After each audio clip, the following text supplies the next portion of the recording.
All right, y'all. I know y'all see me eating. Wasn't gonna do a show today because I was gonna spend all day with my son.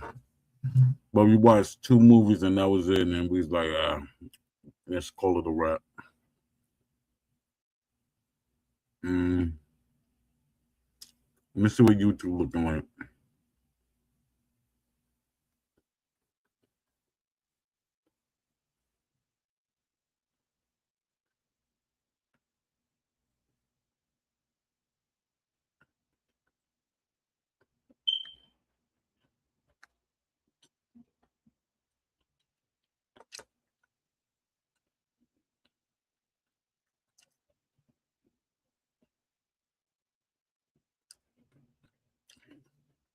All right, let me get the show started. Um,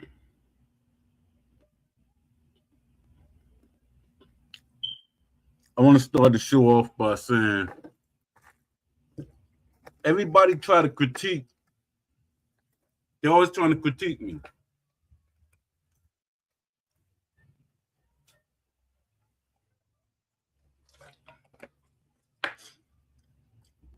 There, people try to critique me, and I think they're doing that on purpose because they're trying to critique me with when Mike Straw asked Ash what was Undisputed going to be. You know, was it going to be like hardcore sim? Realistic sim. Was it going to be arcade? And he just said it's going to be authentic. That's not a good answer. That's not a correct answer. Then somebody tried to critique me because I was saying those are modes, a hardcore mode and a realistic sim mode and an arcade mode and a hybrid. It got to have a hybrid in there. And they're critiquing me saying, "Oh, those are not modes. Those are not modes." And I'm like, "Why are you critiquing me? They are modes.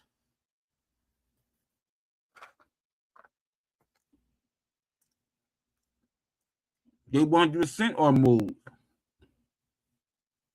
We both might be seeing it from a different aspect, but there are modes." Give me a second, because I might be able to get this person in here. Because it's people that's really not sports fans. And they try to critique a sports fan. And I say to them, and it's not me being gatekeeping or anything, but when I see boxing, I have every right in the world. I have every right in the world to critique how a boxing game is made. It's just like a person, they've been playing a certain game all they life, and they start complaining about it.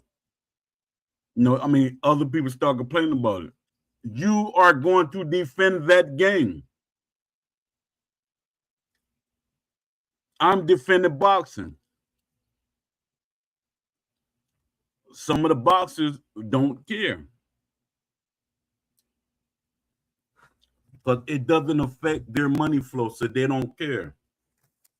And they don't realize it does affect their money flow because you could get more money. The more people that like the game, the more money you will get.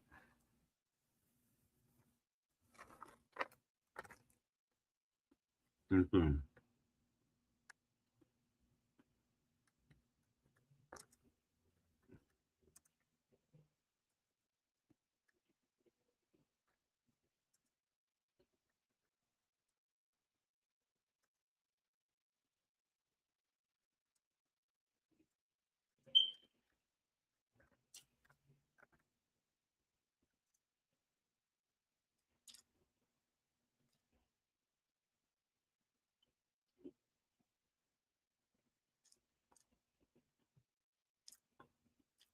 All right. Okay.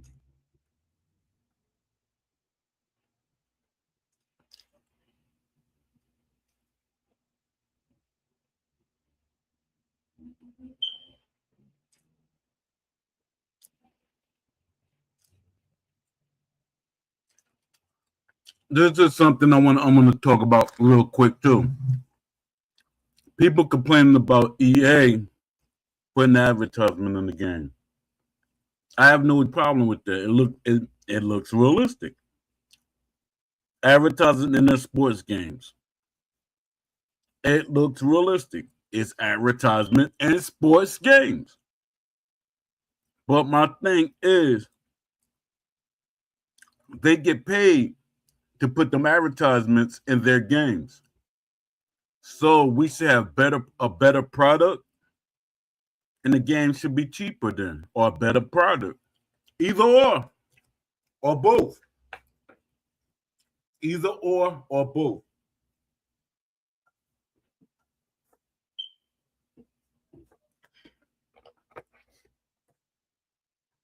I drink a lot of water.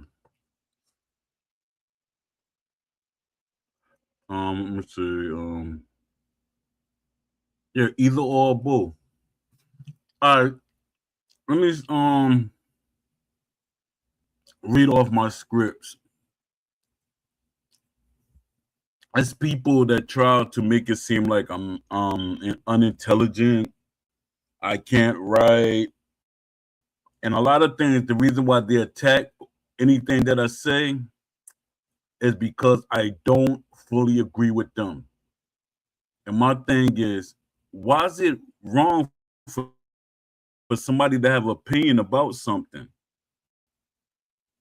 Anything, everybody should have an opinion. It's called options too, especially when it's something I know. There's actually people say, I'm not a sports fan, but you're wrong. If you're not a sports fan, how can you talk on a subject that doesn't you don't know about? How can you talk about something you don't understand or know about? Like with MMA, I don't really talk about that. Do I know martial arts? Yes, I do know some martial arts. I grew up in a house of martial arts. My brother was a martial artist. He did kung fu and did other martial arts, and he boxed. But he was a martial arts teacher. He was young. He was a young martial arts teacher in his 20s.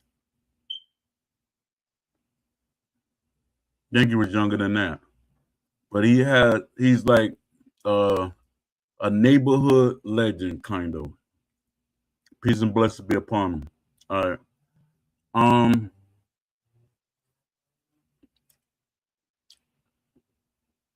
Let me read some of the stuff that I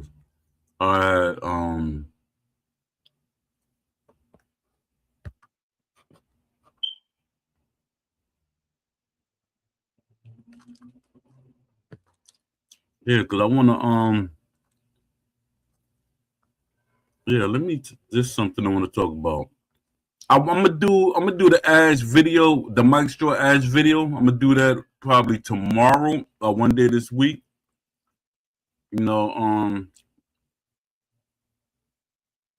gonna break that video down because I got a little deeper into it, and it like Mike Straw did a pretty decent job. I was like really wasn't giving him a even though it doesn't seem with enthusiasm about it. It's his interview, and I'm kind of thinking my interviews probably sound the same, but it wasn't.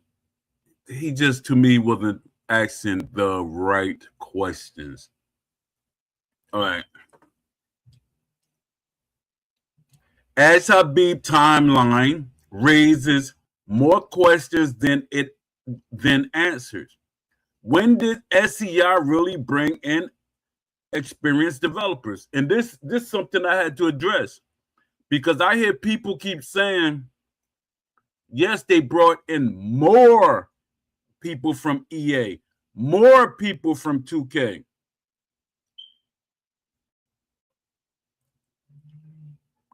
You know, more people from Rockstar. But this is a question that we never really asked. What did they do? It could be somebody that was working at EA that was the water boy or the secretary or whatever. Could have been somebody at 2K that didn't really have a major part in the studio. And the same go with Rockstar. We don't know their positions. We don't know where they were at in the studio. We just know because it sounds like advertisement. It sounds like something to promote the game. Because Steel City has turned into a marketing team. So everything sounds like marketing to me now.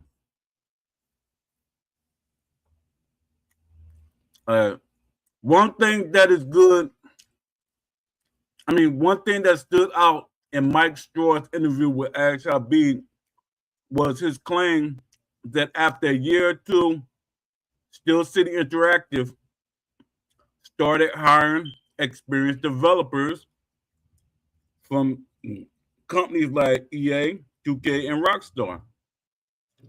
On the surface, that sounds impressive.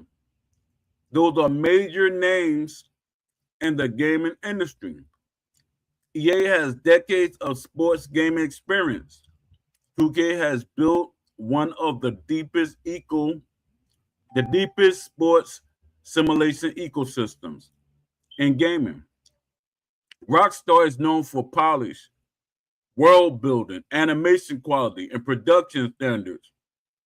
But once you actually think about the timeline, the claim creates more questions than answers. Steel City Interactive was founded in 2020. So if Ash is saying they brought in experienced people after a year or two, that puts the hiring window somewhere around 2021 or 2022. That means these developers were supposedly around during a major part of Undisputed's development. So the question becomes simple. Is SEI had experienced developers from EA, 2K, and Rockstar that early? Why did Undisputed still launch missing so many fundamental boxing systems? That is not a small question. That is the question. Because this was not just about missing extra content. This was not about a few boxers, arenas, belts, or cosmetic details. Undisputed was missing core boxing fundamentals. Where was the in-ring referee? Where was the real clinching? Where was inside fighting? Where was proper rope interaction? Where was the deep career mode?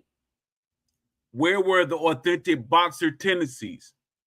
Where were the true simulation sliders? Where were the detailed AI personalities? Where was the real footwork identity between different boxers? Where were the consequences for stance switching, fatigue, balance, punch selection, and ring positioning? Where was the boxing brain? That is where the "we hired experienced developers" statement cannot be accepted as a shield. It needs to be examined. Hiring experienced developers is not the same as building a boxing simulation or realistic boxing game. This is a big difference between hiring people with big company experience and hiring the right people to build the right systems. A developer coming from EA, 2K, or Rockstar does not automatically mean they understand boxing. It does not automatically mean they were assigned to gameplay. It doesn't, I mean, it does not automatically mean they had authority over design direction. It does not automatically mean they were building AI, physics, career mode, boxer identity, or simulation systems. Some experienced hires may have been in production. Some may have been in communications. Some may have been in business development, Q&A, licensing, animation, art, branding, or leadership. Those roles matter, but they are not the same as having elite sports simulation designers building the heart of the game. That is why the follow-up question matters. What exactly did those EA, 2K, and Rockstar developers work on? Let me see what y'all saying in the chat.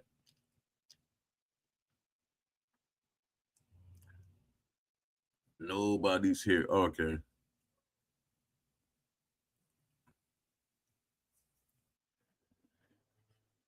Did they work on core gameplay? Did they work on AI? Did they work on physics? Did they work on career mode? Did they work on boxer tendencies? Did they work on stamina? Did they work on damage? Did they work on clinching? Did they work on inside fighting? Did they work on referee logic? Did they work on animation blending? Did they work on inside stability? Did they work on the systems boxing fans actually complained about? Because if the answer is no, then the name dropping does not mean what some fans think it means. The ESBC version looked like it had a different voice. A lot of hardcore boxing fans remember the ESBC era differently. The early version looked like it was being shaped by boxing people. It looked like the game had a more serious boxing identity. It looked slower, more deliberate, more grounded, and more connected to the sport. That does not mean ESBC was perfect. It was early. It was unfinished. It needed polish. It needed real development work. But the vision felt different. It felt like boxing had a louder voice. Then over time, the game started to feel less like a boxing simulation and more like a hybrid sports fighting game, trying to please too many different audiences. The footwork became too loose. The boxer identity became too shallow. The ring generalship was not deep enough. The fighting range were not complete enough. The inside game was missing. The clinching was missing. The referee was missing. And a casual fan will say, so what? Yeah, that's the problem. Y'all don't care because y'all don't look at boxing from a boxing lens. Y'all look at boxing from a fighting game lens. Y'all really don't have no respect for boxing. Y'all really don't have any respect for boxing. And y'all gonna always say, you're being too over the top. Poe, you're really being over the top. No, because you really don't care about boxing. A lot of y'all really don't care about boxing. Y'all just pretend y'all care. A lot of y'all don't don't like boxing. Y'all just want another fighting game. Y'all just want another fighting game. That's it.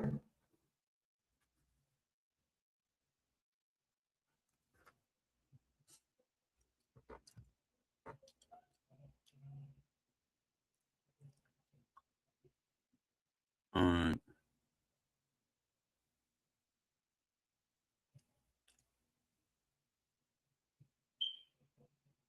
Let me see.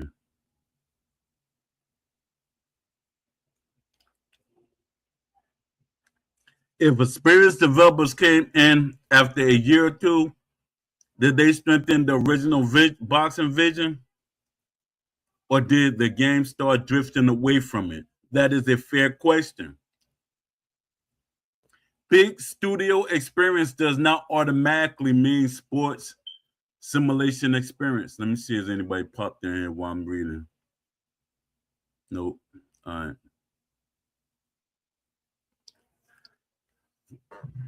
People hear EA, 2K, and Rockstar and immediately think that guarantees quality. It does not. EA is a massive company, but not every EA developer worked on Fight Night. Not every EA developer worked on sports gameplay. Not every EA developer understands boxing. EA itself has made sports games that lean too far into accessibility. Animations, online balancing, and casual friendly systems. 2K has deep sports systems, especially with NBA 2K. But that does not mean every person from 2K knows how to build a boxing game. Basketball tendencies and boxing tendencies are not the same thing. A boxer is not a basketball player. Boxing requires range, rhythm, danger, timing, fence, traps, clinches, stamina management, fear, ring cutting, punch variety, and defensive identity. Rockstar is elite at presentation, polish, cinematic systems, animation, and world detail. But Rockstar experience does not automatically translate into boxing simulation either. So when Ash says they hire people from those companies, the proper response is not blind applause. The proper response is, who were they? What did they do? What systems did they control? What boxing knowledge did they bring? And what did the finished product still lack so much of that boxing fans ask for? This is why hardcore fans keep asking for data. This is also why SEI communication systems keep coming back to data. SEI keep making broad claims about what the community wants. They talk about fans, they talk about feedback, they talk about authenticity. They talk about decisions as if there is a clear community mandate behind them. But where's the data? Where's the public survey? Where are the results? Where's the breakdown between casual players, online players, offline players, hardcore boxing fans, boxing gamers, career mode players, simulation fans, and competitive ranked players? Because without that data, the studio can say almost anything. They can say fans wanted faster gameplay. They can say fans wanted more accessibility. They can say fans wanted balance. They can say fans wanted less damage. They can say fans wanted a certain direction. But which fans? How many? From where? Were they boxing fans or general gamers? Were they offline players or online players? Were they the hardcore sports simulation fans or casual fighting game fans? Where's the long-term supporters or were they long-term supporters or temporary launch window players? This is why a third-party survey with public results matter. It removes the guesswork.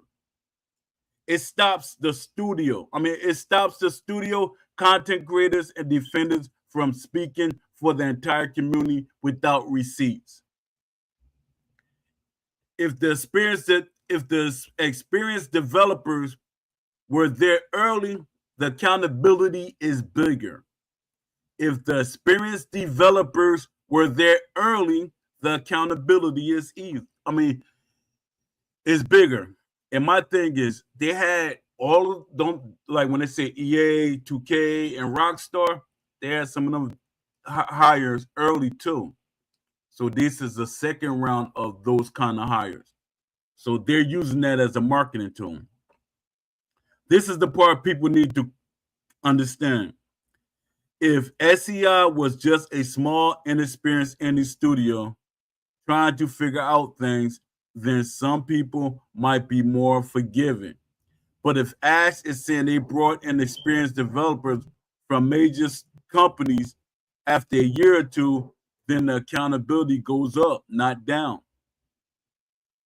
Because now the question becomes, with that experience in the building, why were so many foundational boxing systems still absent? Why did the game still feel incomplete?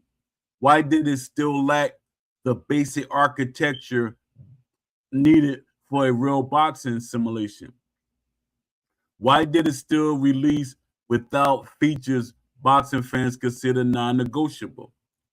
Why did the final product not reflect the kind of depth you would expect from a team claiming that level of industry experience? This is not hate. This is accountability. When a company sells a product, consumers have the right to critique it. When a company uses names like EA, 2K, and Rockstar to build confidence, the community has the right to ask those hires actually contribute. What has the hires actually contribute?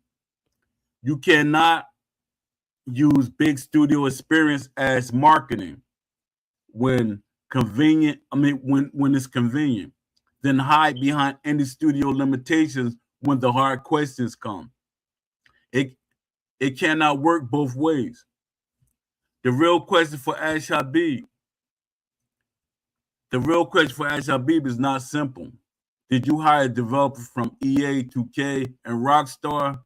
The question is, when you hired those experienced developers, what part of Undisputed did they actually influence? What did the game still fail to deliver the core boxing systems? No, why did the game still fail to deliver the core boxing systems the hardcore boxing fans expected? That is the question that needs to be asked. Not softly, not vaguely, not with a content creator protecting the studio, not with friendly interviews that let the answer slide by. Ask the question clearly, because if these developers were hired around 2021, 2022, then they were not just sequel era hires. They were there during the development window of the first game. That means fans deserve to know what changed, what was ignored, and what was cut, what was impossible, and who made the final calls. Names are not enough. Hiring people from EA, 2K, and Rockstar sounds good. It looks good in interviews. It gives the impression that the studio upgraded. But names alone do not build a boxing game. Systems build a boxing game. AI builds a boxing game. Physics build a boxing game. Boxer identity builds a boxing game. Career depth builds a boxing game. Clinch mechanics build a boxing game. Inside fighting builds a boxing game. Referee logic builds a boxing game. Authentic stamina, damage, footwork, defense, ring IQ, tendencies build a boxing game. That is what hardcore boxing fans were asking for. So when Ash Habib says SEI hired experienced developers after a year or two, that should not end the conversation. It should start a deeper one, because the issue is not whether experienced people were hired. The issue is whether the right experience was used in the right places for the right vision with the right respect for boxing. And based on what Undisputed became, The community still deserves a real answer. All right, I'm gonna see what anybody in the chat. What's up, E-Boxing Champions? Salute, appreciate you coming through. Yeah, people, they're not questioning Ash Habib or Steel City about certain things. And then let me see, it's another topic I wanted to touch on.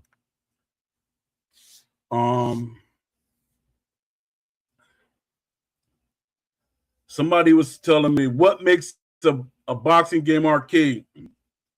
You can tell when something is arcade, and he tried to over critique it for me. He tried to over critique stuff, and he's telling me, "Hey, I've been again, yo, man, I'm 56 years old. I'm 56 years old. I've been playing video games since video games were made. I'm old. To me, I'm not, but you know, I'm saying it's just for context to the people that said, hey, Poe's old. But I'm an older person. I've been gaming from day one. Hey, I may not be like elite or, you know, but I'm my whole thing is I've been gaming and people try to shut people up at all costs. Because to them, they feel like maybe they might he's hitting a nerve. They might make the game that he want or that people like him want. And I don't want to think. I don't want to think. And my thing is, real boxing is a thinking. Yeah, there's some people that go in there reckless, but real boxing is a thinking game. Boxing is thinking. It could be high-powered chess, or it could be checkers. It could be high-powered chess or checkers. All right, let me see. I wanna read this post. I'm gonna read this poll. Let me see. How far did I go up? All right. What makes a sports boxing video game arcade besides the pacing? And this is what somebody tried to say. And then the first thing people love to say, that sounds AI. And my thing is, yes, I use AI to help me with some of my stuff. I write it out. I'm a writer. And some of it, I let AI help fill in some of the places where I might think I need some more content or, you know, something is missing. Even though half of the time I have to correct the AI. I let some stuff slip through because I don't read it sometimes. But a lot of this stuff is mine.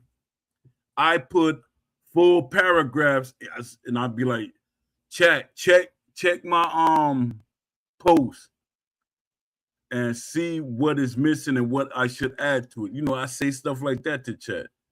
But a lot of people like critiquing anything you do if it goes against what they want. All right. So, all right, I'm going to read something. A sports or boxing game becomes arcade when it simplifies, exaggerates, or bend the sport's real logic to the game. To make the game faster, flashier, easier, or more fun for casual play. Pacing is only one piece. And this was one of the examples he used, pacing. And then he was trying to show me Call of Duty and stuff like that. See, they're using the word hardcore in it. Nah, you know what I'm saying. You're trying to frame what I'm saying so it benefits you. You know exactly what I'm saying. Stop. My thing is, why are you fighting against me, arguing against me? We all can have the options we want for the game. But y'all thing is, y'all want one mode. Y'all want one thing. Y'all want it either arcade, hybrid, or hardcore. My thing is I want all three of them. That's what games have, options. But y'all want to argue with me and post and come at me at all type of ways. And I'm like, yo, stop telling me how to think. I'm a grown man. I'm a grown man. Stop telling me how to think. I'm not an idiot or anything, so don't tell me how to think. Don't tell me how to think. I lived this long thinking for myself. So don't tell me how to think. I know what boxing should look like to me. I boxed. Y'all know what boxing looked like from watching it on TV. Or how y'all feel it should be. So stop telling me what boxing should look like. Stop telling me what boxing should look like. Stop telling people that want it to be represented accurately that's spending money. You're not giving them the game. You're not giving us the game. As a customer, we have a reason to critique a sport we love or like. As a fan, we should be able to critique a sport that we like. And the people that go against that, they're not really fans. They're not really fans.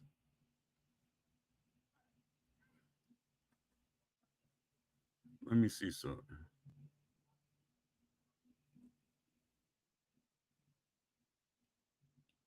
Yeah, that jump bugs me out. People be trying to critique me.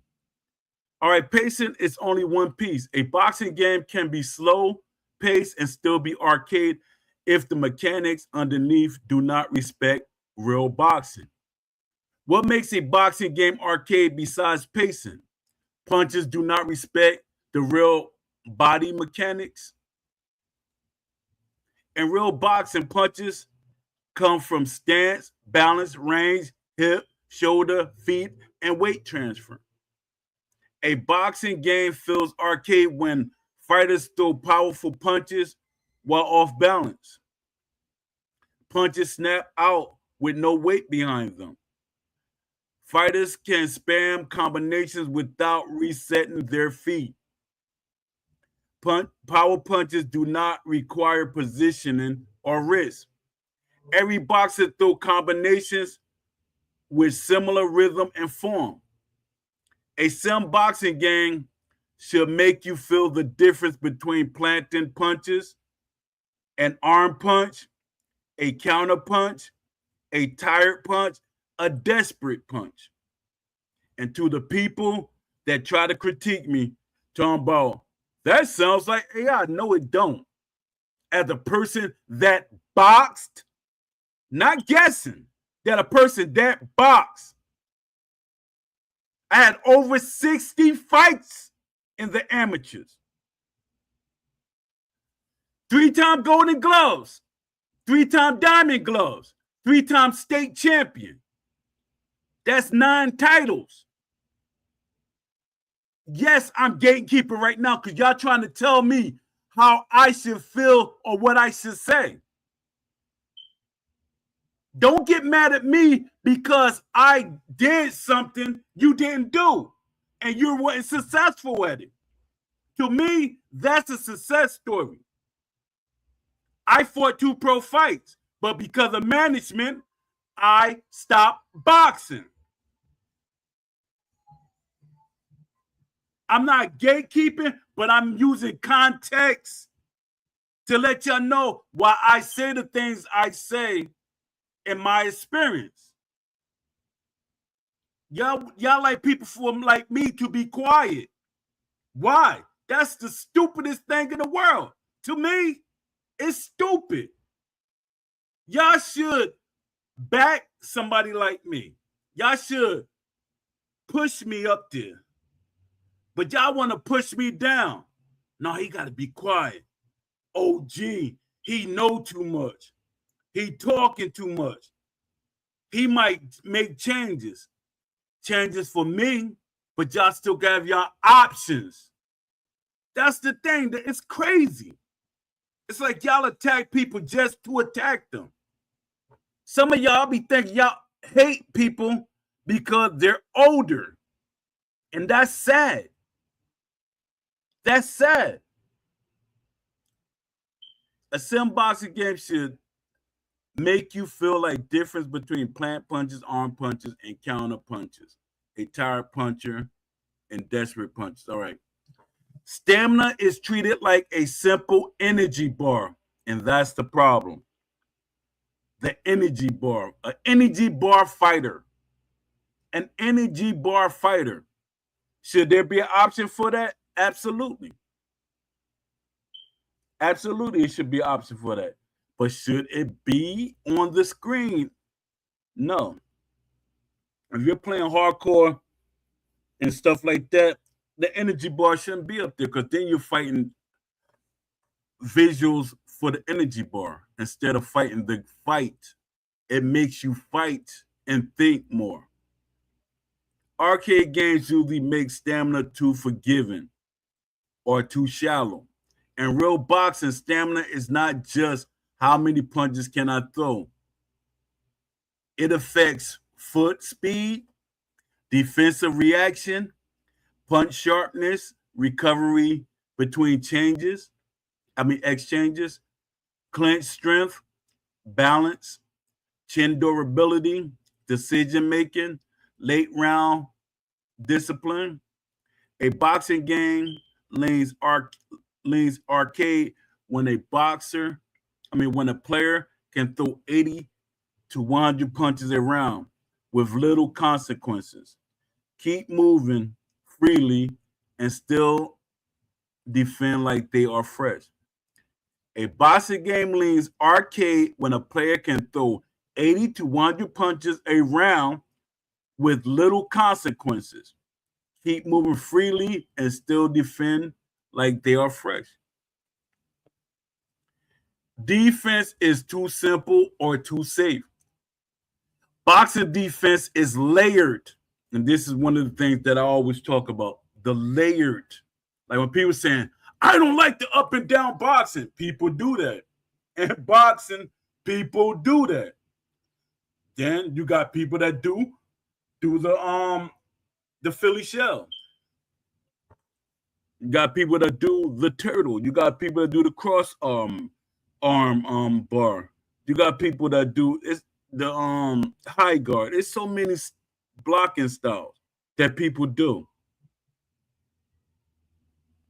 All right. Boxing defense is layered. Blocking, slipping, rolling, parrying, catching, stepping off, pivoting, tying up, leaning, controlling range, and using the referee's positioning. Check that out. And using the referee positioning. That's boxing knowledge. A game feels arcade when defense is mostly hold block, move backwards, spam slip, abuse head movement, let the guard absorb everything. And that's part of boxing. You're supposed to let the guard absorb everything, unless the person is a heck of a puncher. Some people don't. A punch should not affect you when you're blocking when a person could punch. Person like Mike Tyson, George Foreman, and people that with that type of power, you should get some type of wear and tear on your punch. They might even be able to punch the guard. The guard punching the guard might knock you off balance depending on how weak your defense and you are. So, using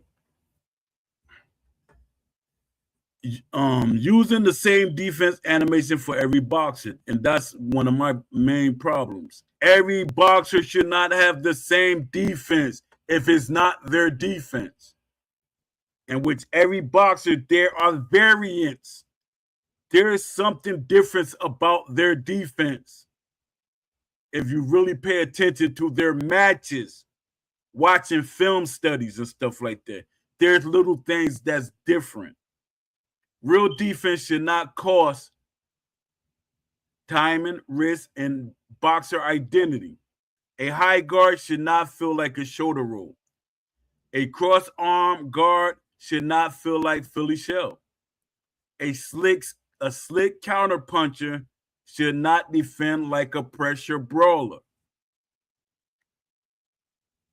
Damage is not believable. An arcade boxing game usually treat damage like a video game meter instead of trauma, accumulation, and vulnerability. Arcade signs include fighters eat clean, power shots with little reaction. Knockdowns feel random instead of earned. Swelling, cuts, fatigue, and body damage do not change behavior. A boxer can be badly hurt and instantly return to normal. This is for the arcade I'm talking about. Flash knockdowns and flash delays reactions are missing. The same damage logic applies to every boxer. In real boxing, damage changes the fight. A broken rhythm, damaged eye, weak body, tired legs, or hurt equilibrium should matter. Boxers do not have true identity. This is one of the biggest arcade signs. A boxing game becomes arcade when boxers are mostly skins with different ratings. Real boxers' identity should include pure selection. Punch selections, defensive habits, ring IQ, footwork styles, clinch behavior, range preference, risk tolerance, favorite combinations, stamina patterns, recovery ability, reaction to pressure, inside fighting ability, vulnerability habits. If Ali, Frazier, Canelo, Fury, Crawford, Wilder, Foreman, and Lomachenko all feel like they are using the same base systems with minor stat changes, the game is leaning arcade. Let me see.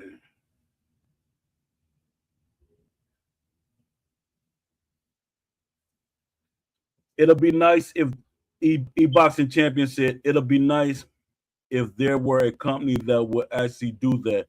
SCI shows that it's much easier to just put a bad product with lots of good marketing, way cheaper and easier. Yeah, as Steel City became a marketing company. Blaster X said options should be a gaming standard. Games used to have one difficulty. Yeah, and that's the problem. Options should be a game standard. Shout out to Lamont Davis. Appreciate you. What's up, Noah and Block Solo? Salute.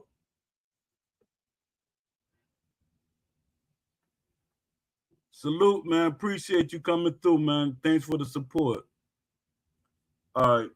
Footwork has no real consequences. Pacing may be slow, but the movement can still be arcade. Arcade footwork usually means boxers glide around the ring. Direction change are too instant. There is no penalty for bad positioning. Boxers punch hard while moving unrealistically. The ropes and corners do not trap boxers properly. Ring cutting is weak or missing. Pivoting does not matter enough. Stance switching has little penalty. Real boxing footwork should control the fight. The ring should feel like the space that can be won lost, cut off, or trapped. Inside fighting and clinching are missing or shallow. Inside fighting and clinching are missing or shallow. A boxing game without real clinching and inside fighting will almost always feel incomplete or arcade. Real boxing has chest to chest fighting, short hooks, shoulder bumps, frame control, tying up, wrestling for position, referee breaks, dirty boxing, smothering, turning opponents, resting in the clinch, mauling pressure. If every fight mostly happens at mid-range with clean punching exchanges, that is not fully boxing. That is a simplified fighting game wearing boxing gloves. The referee is not a real part of the fight. The referee is not a real part of the fight. In real boxing, the referee affects rhythm, clinches, fouls, knockdowns, breaks, warnings, and boxer safety. A game feels arcade when the referee is missing, invisible, cosmetic, and only appears during knockdowns. A serious boxing game needs the referee to break clinches, warn for fouls, deduct points, stop fights, manage knockdowns, interfere with space. That's the part right there. Interfere with space. Referees take up space in the ring. It makes your opponent have to think about another route to escape because the referee might be in his way. Referees change the rhythm of inside fighting. Without that, the sport loses one of its core authorities. Without that, the sport loses one of its core authorities. AI does not fight like a boxer. And a lot of y'all defend this. If they could do it, they'd do it. No, not at all. Not at all. Not at all. If they could do it, they would do it. It's hard to do. They can't do it, man. It's hard to do. Did they tell you that? Did you ask other developers? When I say anything we want can be added in a boxing game, it can 100%. I ask questions. I don't guess. I don't assume. I don't accept what one company tell you and they want you to believe. Arcade AI often reads inputs, chases the player, spams combinations, or follow predictable patterns. Arcade AI often reads inputs, chases the player, spam combinations, or follow predictable patterns. Simulation boxing AI should understand range, scorecards, momentum, round strategy, fatigue, boxer styles, corner advice, ring management, adjustments, pressure, survival mode, when to coast, when to still around, when to clinch, when to avoid exchanges. If the AI does not think like a boxer, trainer, or corner, the game will feel arcade no matter how realistic the graphics look. And a lot of y'all going to defend everything I just said because y'all will be like, again, this is what y'all going to say. If they could do it, they would have did it. No, they not. If a developer could come into work every day and they're not pushing to do something harder, or if it's something that they might not even like, boxing like that. So why would they push for something they don't really care for or like? So, and that's the thing.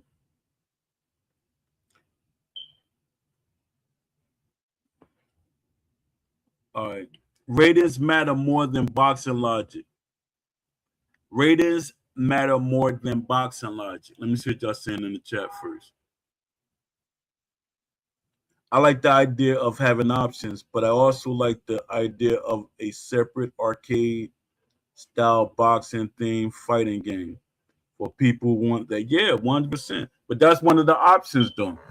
That should be an option. You should be able to play arcade. You should be able to play hybrid. You should be able to play realistic sim. For people who want that, and another game that aims to be authentic and sim-like. I think those should be options, but at a full game, I don't think a arcade boxing game will ever sell. If it's not hybrid or realistic, I don't think it will sell well at all. A lot of people keep saying, "Oh, arcade boxing game will sell well." No, it won't. No, it won't. No, it won't. Not at all. I don't think so at all. Because if it did, when they try to bring Mike Tyson punch out back out, it did not sell well. It sold okay. All right. Ratings matter more than boxing logic. Arcade games often let ratings overpower fundamentals. That means a higher rated boxer wins because of stats, not tactics. A power puncher can box like a slick technician. A slow heavyweight moves like a middleweight. A low stamina fighter can still fight at a high pace. A bad defensive boxer can block and slip too well. In a sim game, ratings should matter, but style, strategy, habits, matchup, conditioning, and execution should matter too. There are not enough consequences for bad decisions. There are not enough consequences for bad decisions. Arcade design protects the player from reality. Arcade design protects the player from reality. A boxing game leans arcade when players can miss punches without being punished, throw while off balance with no danger, spam head movement without getting timed, back up forever without being trapped, ignore body shots, ignore fatigue, ignore cuts, ignore corner advice, fights every round the same way. Boxing is a sport of consequences. A realistic game should punish bad habits. The game prioritizes fun balance over boxing truth. This is the biggest difference. Arcade design asks, how do we make every fight fair? I mean, fast, fair, exciting, and easy to understand. Simulation design asks, how do we make this look, feel, and behave like boxing? That does not mean sim cannot be fun. Exactly. So people always critique what fun is. The casual player going to tell you what fun is. The hybrid player going to tell you what fun is. Realistic sim player going to tell you what fun is. But the casual player is going to always tell you fun is fun. They're going to tell you what fun should be. And that's crazy. You got to make the game more fun. Fun for who? That does not mean sim cannot be fun. It means the fun comes from learning the sport, reading the opponent, adjusting, surviving, setting traps, controlling distance, and winning with boxing IQ. A boxing game is arcade when it removes too much of boxing logic, not just speed, not just pacing. It is arcade when punches lack real weight and mechanics. Stamina does not punish abuse. Defense is too simple. Damage lacks realism. Boxers lack identity. Footwork has no consequences. Clinching and inside fighting are shallow or missing. The referee is not part of the fight. AI does not think like a boxer. Ratings overpower boxing logic. Bad decisions are not punished. A realistic boxing game does not just look like boxing, it thinks like boxing, moves like boxing, punishes like boxing, and rewards boxing knowledge. Let me see. You're just saying in the chat.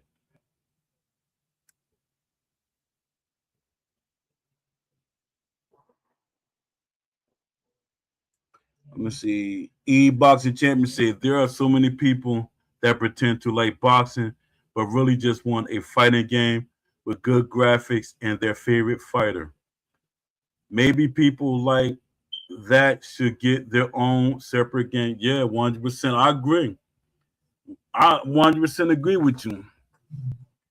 They look at a lot of these casuals don't want to think, and they look at boxing like a fighting game, a boxing game like a fighting game. That's why I be saying, who does Steel City pick to test these games? Who do they pick? What is their criteria for these people that's testing the game? Because they're going to test the game like a fighting game, and that's not how they should test it, like a fighting game. They need to grab some of the hardcore fans in the community that's actually boxing fans. Not saying they should choose me or anything, because I really don't care. My thing, as long as I get the right game. And again, I need y'all. Let me see. I gotta find my post. I need y'all to post this for Ash. Let me see. So I can interview Ash. I want to interview Ash, even though I know it's not going to happen. But you never know. You never know. Because my thing is, you let your hardest critics. If you want to talk about marketing, let your hardest critic interview one of your hardest critics. Let him interview you. Let me see something.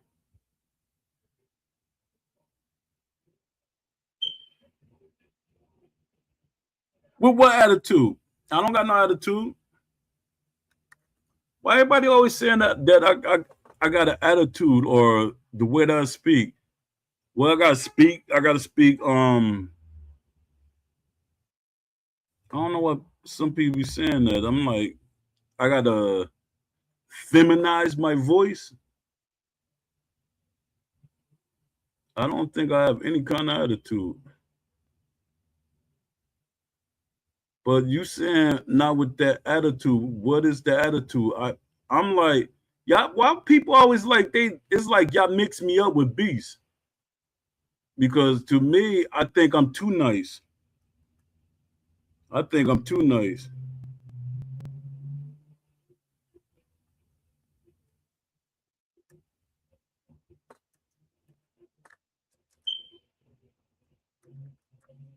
I don't know what people look at me as I got an attitude. I don't have an attitude. Every once in a blue moon, I will say something, but it's warranted.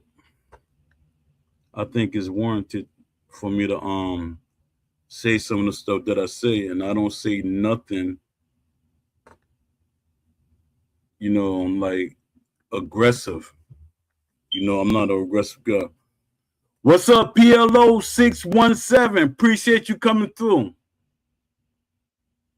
Yeah, E-Boxer Champion. You think that I got a attitude or I'm too aggressive? I don't see it. I don't see it. it reminds me of when people say, I remind them of a lion. No matter how much, how like somebody can have a pet lion, and I'm that pet lion. No matter how much you tell them that the lion doesn't bite or anything, and the lion could like roar a little bit, but he's not roaring to be aggressive or attack you or anything, because that's in his nature, just to roar or have a type of voice. And my thing is, I don't do anything aggressive. Me I like people be saying, I'm too nice. I'm too nice. And I guess that's why I'm here longer than most of my friends that's more aggressive. My thing is, I accept things more than other people. So I don't know. Nah, Paul, I'm not saying you literally have an attitude like now. You just said you want to interview with Ash, but it's not probably going to happen. Oh yeah. Yeah, I don't think that's going. I think it's not so much. Even if Ash agreed to it, I think people in the studio are gonna say something.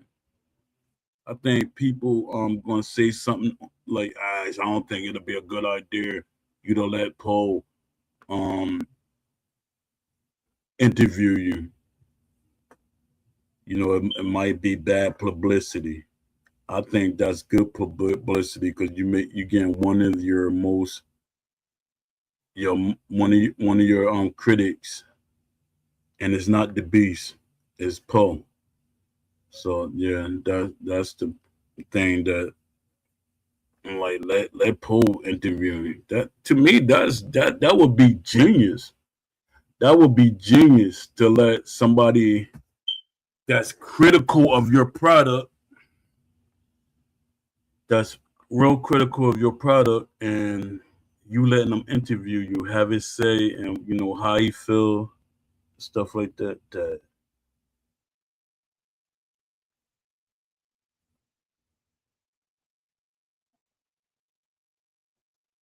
Yeah, I think that's genius.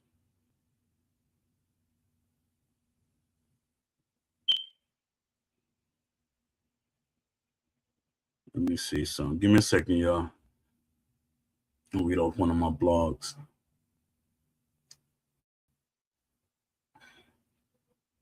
And this is one of the things that I want to talk about too. When Ash started falling into the trap too, and he he was trying to correct himself, but then he started going with the flow of what the people in the studio were saying. They say boxes are hard to get. That's a lie. That's a lie. Boxes are not hard to get, especially when they know you got a product that might sell. Boxes are not hard to get. And to the people in the background or the people that don't know, I used to help EA get boxes. I used to help Round for Round get boxes. I used to help. I even send some boxes to Ash. Are they going to pull any credit for that? No. Do I got evidence? 100% I got evidence of that. I send plenty of boxes to Todd Grisham. Plenty of boxes to Ash Habib. I know what it takes to get boxers. I know that Steel City got more boxers than people know. But people, they love to, their thing is, if they weren't involved in the transaction or in the conversation, is false. And my thing is, why do I have to prove anything to anybody? My thing is, I know what I did, believe me or not. All right. Licensing is hard, but that excuse falls apart when SEI did more with less. That falls apart when SEI did more with less. EA or SEI can say boxing licenses is complicated. That part is believable. Boxing does not work like the NFL, NBA, UFC, or FIBA style licensing, where one league or one union or one major governance structure can unlock a huge group of athletes. Boxing is fragmented. You have active boxers, retired boxers, estates, promoters, managers, sanction bodies, trainers, brands, venues, and sometimes rival business relationships. But licensing is hard, cannot be used as a blanket excuse with Steel City Interactive. A smaller independent studio secured a larger boxing roster than EA did with Fight Night Champion. EA owns EA own page for Fight Night Champion says the game featured over 50 licensed boxers. SCI owns Undisputed Roster says it had over 100 boxers and promoters. It had the greatest roster of all time. That means even by official numbers, public numbers, SCI had roughly double EA's licensed boxer count and possibly more dependent on announced, added, or contract boxers over time. They had way more than that. Steel City had way more than 100 boxers, way more. They had in almost 300 or more boxers. That is the contradiction. EA is not a small company. EA reported about 7.5 billion in GAAP net revenue in the fiscal year 2025. SCI, by contrast, described itself as an independent studio founded in 2020 to create Undisputed. So how can multi-billion-dollar companies use licensing difficulty as a major shield when a newer, smaller studio managed to build the bigger license roster? The answer is simple. Licensing was hard, but it was not impossible. What EA should say is, we did not prioritize boxing licensing enough, and that I know. That I know. There were many boxers that EA turned down. Some of them, it was because they did not really know boxing that much. They didn't know all the boxers. They weren't really passionate about boxing. The only person I could say was really passionate about boxing on that team was Brian Brizzle Hayes. That's the one that I could say was really passionate about boxing. And I know y'all saying, Paul, why you didn't mention Will Kinslow? Why should I? Why should I? I don't care how Ash feel about him. He showed me who he is. He showed me who he is. I looked at him differently. I respected Will at one point, but I look at him differently. All right. The answer is simple. Licensing was hard, but it was not impossible. What EA really should say is, we did not prioritize boxing licensing enough. We did not see enough return on investment. That too. We did not want to chase every boxer individually. That's false. We were not committed to building the deepest boxing game, the deepest boxing roster possible. That is factual. This is I know. I'm going to tell you all the things that I can say is factual, but I know EA probably they dispute it and say, Paul, you can't say stuff like that, but I'm going to say it. What I can say, they did not prioritize licensing enough. They did not see enough return on investment. They did not want to chase every box in that part. I'm only going to read that.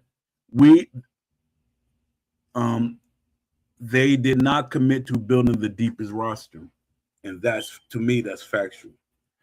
And I'm gonna say it that way so I don't get myself in trouble.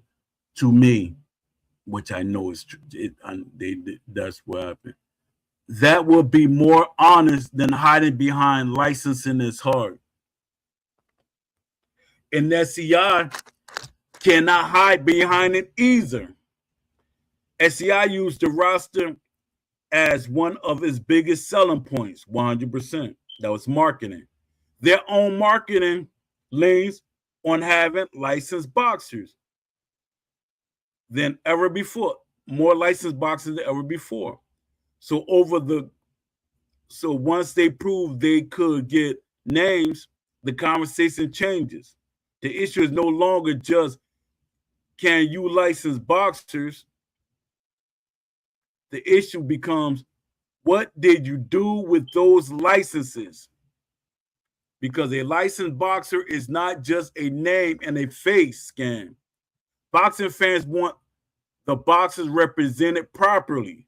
They want the stance, rhythm, defense, punch selection, footwork, tendencies, clinch behavior, inside fighting, ring IQ, stamina style, durability, weaknesses, and personality. If the boxer does not fight like himself, then the license is being used as decoration. I got to read that again. If the boxer does not fight like himself, then the license is being used as decoration. Marketing. Let me see what y'all saying in the chat. Let me see.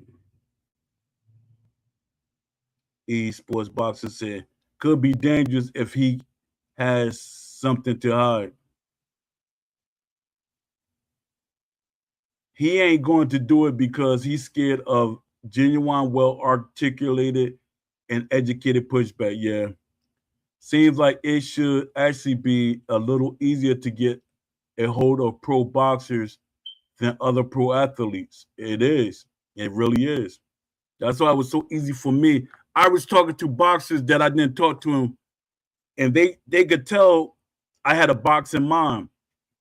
They could tell that I boxed. A lot of them start getting excited when they're like, oh, you used to box?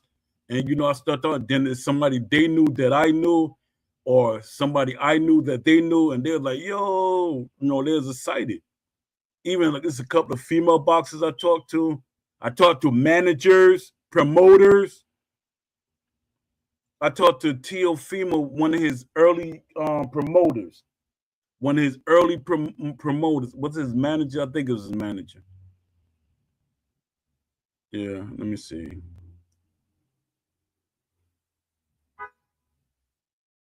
Let me see.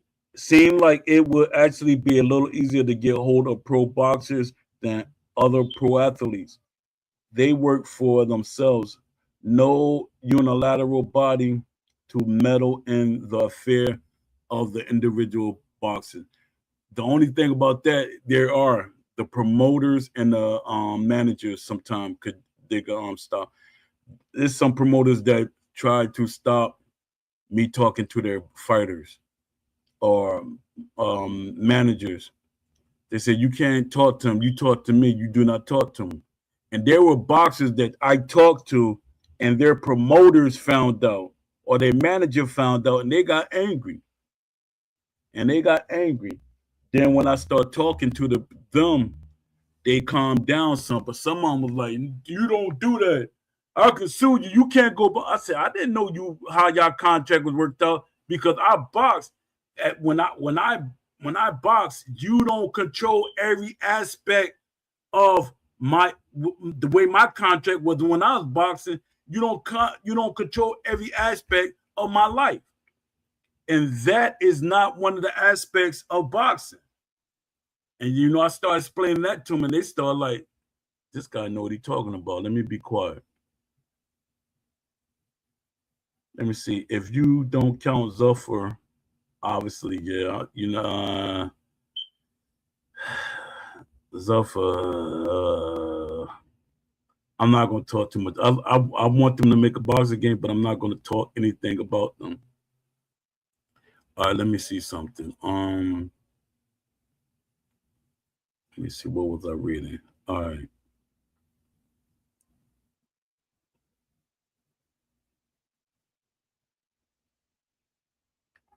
All right. You cannot use licenses as an excuse while also selling game on licensing. I don't even know if that sounds right. You cannot use licensing as the excuse while also selling game of licensing. EA had money, brand. EA had money. Excuse me. EA had money, brand power, sports game infrastructure, and years of experience. SEI had less money, less history, less corporate power, yet still built a larger licensed roster than Fight Night Champion. That does not mean licensing is easy. It means licensing can be the main excuse for why boxing games are shallow, incomplete, and missing major names and errors. That's not what it is. That's not what it is. With EA, that's not what it is. EA is giving people what they want them to believe. And people, I keep telling people, I've been behind that curtain. I've been behind the curtain on that stage. And that's not what it is. EA just did not want to invest money in boxing. And they basically telling you that by not making a boxing game in all these years. The hard truth is this: boxing licensing is difficult. Not really. But commitment separates an excuse from a strategy. If SCI could get over 100 boxers, I say 300, then EA could have done more. If EA had the money and industry machine, then EA has no real excuse to stop a licensing is hard.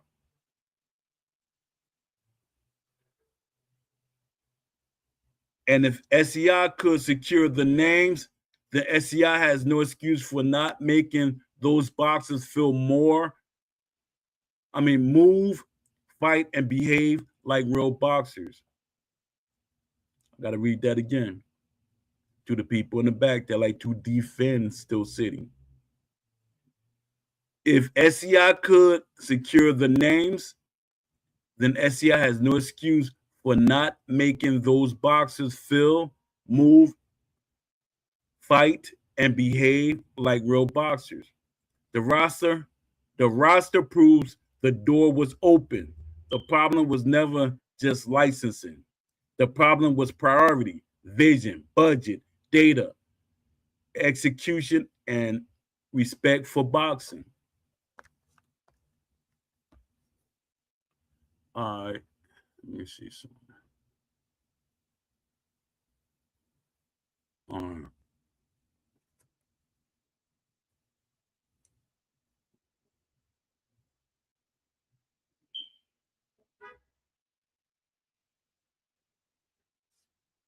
Let me see what just saying in the chat.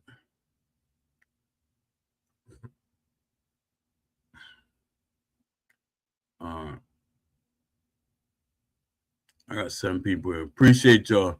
Please hit the like button, y'all, whoever's here. All right,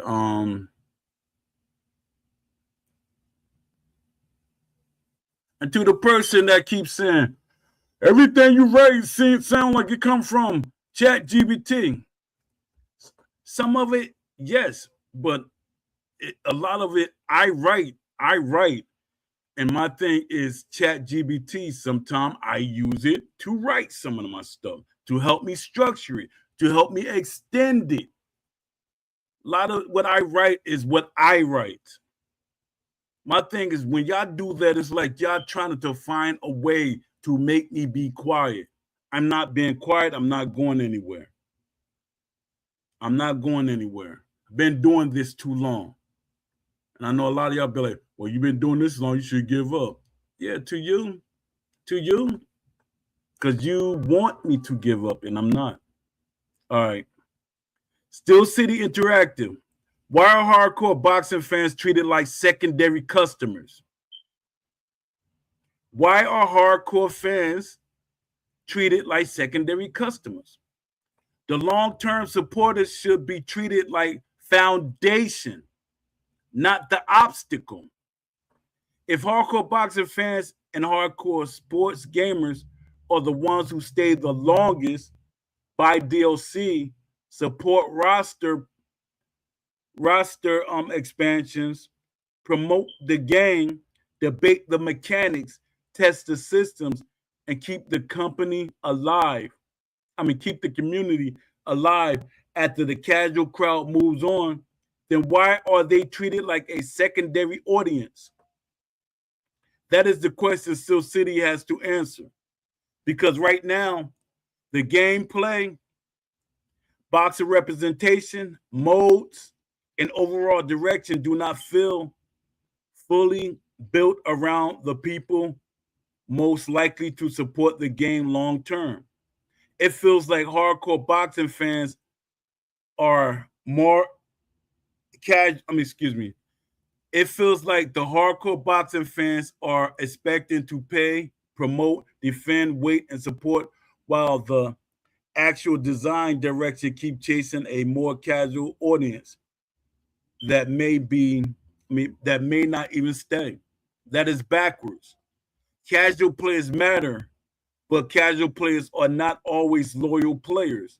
A casual player may buy the game once, play for a week, play for a few weeks, jump online, throw combinations, complain about difficulty, and move on to the next release. But hardcore boxing fans are different. They are the ones that stay.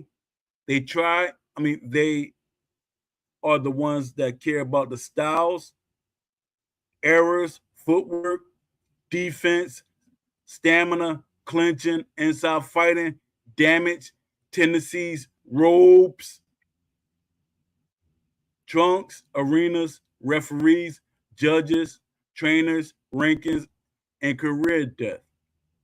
Those are the fans who would support DLC for old school champions, forgotten contenders, prospects, gyms, venues, broadcast packages, career expansion, historical rivalry packets, trainer packets, and deeper creation tools. So why does the game not reflect them? Why are the gameplay systems not deeper? Why is boxer identity still not strong enough? Why are modes not built for long-term offline and sim players? Why are core boxing mechanics missing or underdeveloped? Why are people asking for a fuller boxing experience treated like they are asking for too much? Hardcore fans are not asking for fantasy, they're asking for boxing. Hardcore fans are not the problem. Steel City has to understand something clearly. Hardcore boxing fans are not the problem. They are the foundation. Too many companies look at boxing fans like they are too demanding, too critical, too serious, or too small to matter. But that is a dangerous mistake. Hardcore fans are usually the ones who know when something is wrong before the casual audience can even explain why they stopped playing. A casual player may say the game feels off. A hardcore fan can tell you why it feels off. They tell you the footwork is too loose. They could tell you the stamina systems do not punish bad boxing properly. They could tell you the punches do not carry realistic weight. They could tell they can tell you inside fighting is missing. They could tell you clinching is not optional in real boxing. They could tell you the boxer lacked individuality, identity. They could tell you career mode does not feel like a real boxing ecosystem. That is not negativity. That is expertise. And if Steel City Interactive wants Undisputed or future sequels to have a long-term support, then the company cannot treat the expertise like background noise. Hardcore boxing fans are the ones who will still be around when the hype dies down. They are the ones who will buy old school boxer packets. They are the ones who will still they are the ones who will support arena packs, career mode expansion, broadcast packages, trainer systems, historical divisions, and deeper creation tools. They are the ones who will keep talking about the game years later if the game gives them something worth defending. But right now, it feels like the hardcore boxing fans is being asked to fund a vision that does not fully respect them. That is the contradiction. You cannot defend an you cannot depend on hardcore boxing fans for long-term engagement while building the game around people who may not only play casually for a month, who may only play casually for a month. You cannot sell boxing authenticity while ignoring mechanics that make boxing fans feel like boxing, that make boxing feel like boxing. You cannot market the sport history while underrepresenting eras, styles, contenders, and real boxing identity. You cannot say the community matters while refusing to gather real public data from the community. And you cannot act like hardcore boxing fans are a loud minority when they are the ones asking for the systems that give the game depth, replay value, and long-term monetization. Let me see what this is. Oh, Aram in the place. What's up, Aram? Yeah,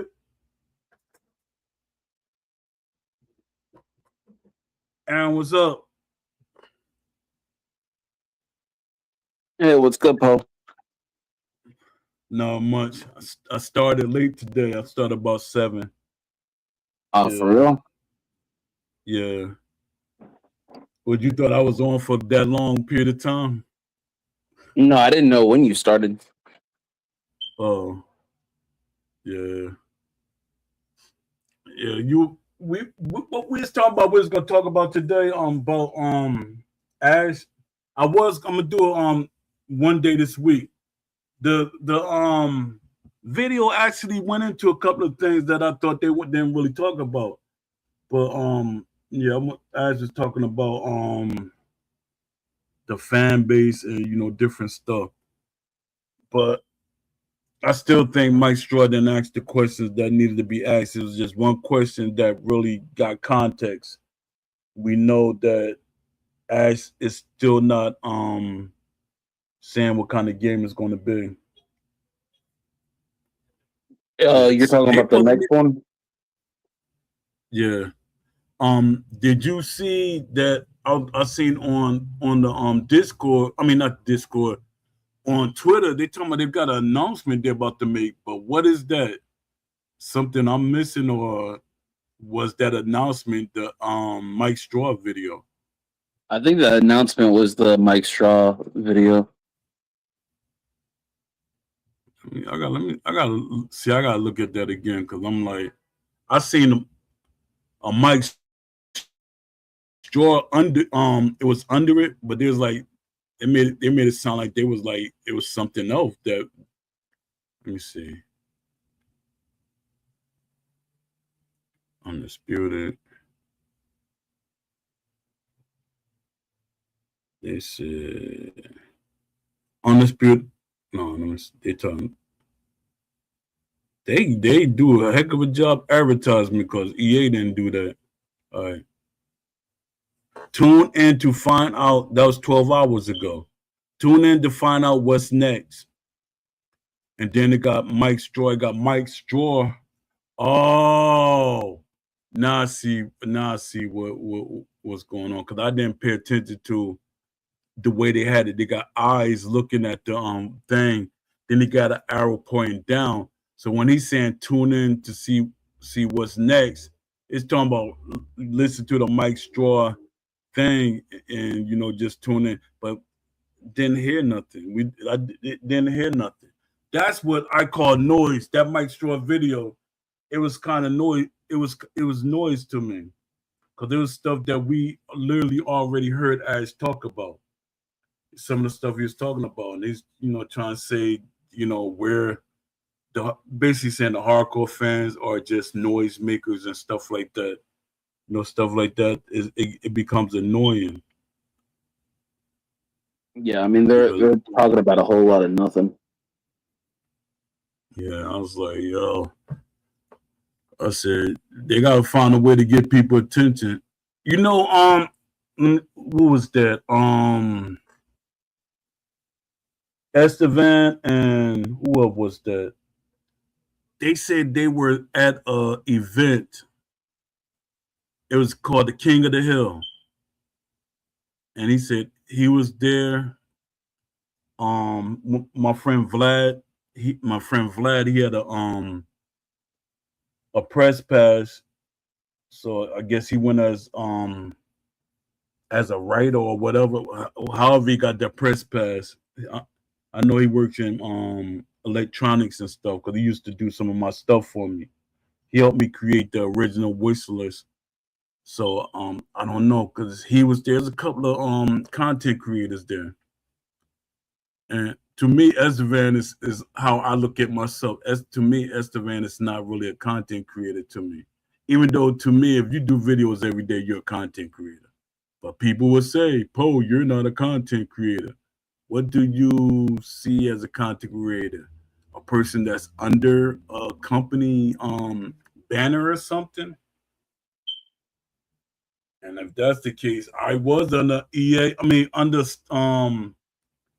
Steel City for a minute. I left, but I'm still a content creator. I'm making content, and I always been a content creator to me. I mean, he's a streamer, so yeah, it's a form of content creation. Yeah. Under that realm, I guess you could consider him a content creator, just because he's a streamer. And there's a lot of streamers now who, I mean, yeah, it is a form of content creation, because I mean, you got people like IShowSpeed and all those other streamers, and they content create. So yeah, I think he is, like, in a way, a content creator. Yeah. Yeah. He just game a little more. To me, I'm doing video, I talk and stuff like that. And to me, I got a podcast and I guess you call this streaming. I do both. So that's content to me. Yeah. Let me see. Yeah, I was trying to let me see. Oh, I'm Precisely. What's up, I'm Precisely? Let me see. Zuffa going to take all the modern boxing, man. They pushing that hard. My thing is, I can't support Zuffa. Zuffa events are boring to me. They're boring to me. I be trying to be like cordial about it, like try not to really say nothing because it's boxing. They boring to me. It's like you getting the Temu version of every other promotion. And then Dana White, he's spending all that money on these boxes to get them, but it's not his money. It's Turkey Alex Sheik money. So they're getting as many boxes as they can. Let me see. E-Boxing Championship. On the upside, if all of Zuffer boxers or a single license agreement with Zuffer, it could improve the little excuse Ash is using. Pretty sure it won't matter in the end.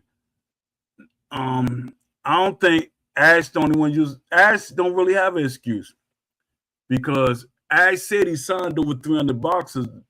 Um, it's EA that my thing is when I wrote was reading my article a few minutes ago, is that EA kept making an excuse that it's hard to sign boxers.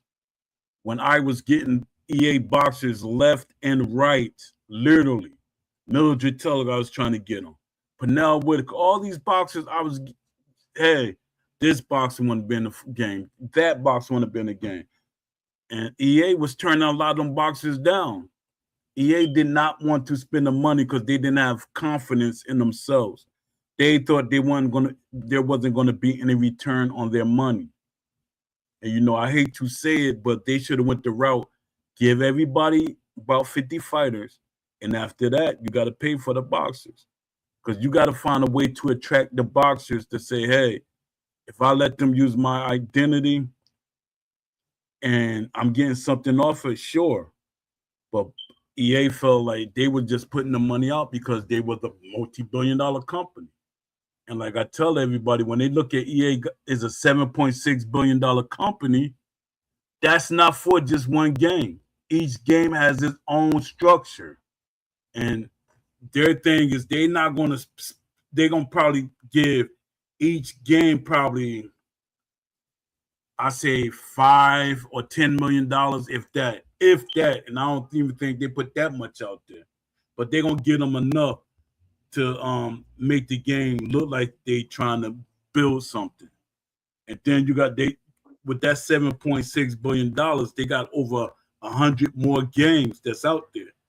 I know a lot of people don't think so. EA got over 100 games that they made.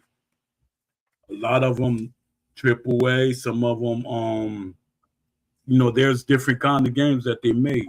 Mobile, they make 2D. They make different games, but EA don't want to we're gonna put $1 billion on this company and $1 billion on this project. It's not gonna do that. That means their money dies down quickly. That's why companies like Bethesda, they moving around money. They changing how they're getting rid of studios now. I mean, not Bethesda, Xbox. They're getting rid of studios so they can have more funding for these games that's their money makers. And I got, and this is something I want to say. I've been saying that for years, saying that they and I got that in an article that I wrote before, or a letter I sent to Bethesda. I was telling them that these games that y'all make are money makers. That game alone, the Fallout series is a multi-billion-dollar series. I was telling them that, but they didn't look at it that way. But it was. Now they talking about, hey, this our money maker, especially with this show. This show really helped them. Let me see. E-Boxing Champion said the advantage to EA making boxing games was they could improve upon their sequels, at least in theory. No other companies have experience, and they don't want to get started too risky, I guess. I don't think I read that right. The advantage to EA making boxing games was they could improve upon their sequels. I don't think EA improved on a lot of sequels. Not enough, especially to me. And then when you talk, and this is the thing I like to tell people: when you talk to the developers, literally, I used to talk to the developers, even though I know a lot of people don't think, "Oh, you just saying that, you cap it." When I used to talk to the developers, you kind of understand what they couldn't do and what they were holding back on a lot. Because when I send them that original wish list, they're like, yo, I like everything you put in here. This we could make 3 or 4 games out of it. I say, oh, no, not 3 or 4 games. That's for one game. That means y'all looking at the wish list and saying, we're going to stretch this out and add everything you saying as new things. And that's what I was trying to tell people. And a lot of people like, nah, Paul, that ain't true. Why would they do that? Why would they hold stuff back? It's a business. It's a business. And business, some things you hold back and let it be a thing to catch people's eye. And my thing, give everybody everything and you just improve upon things. Let me see. They improved each time they released them. Each of them had improvements that the dev explained with every new one.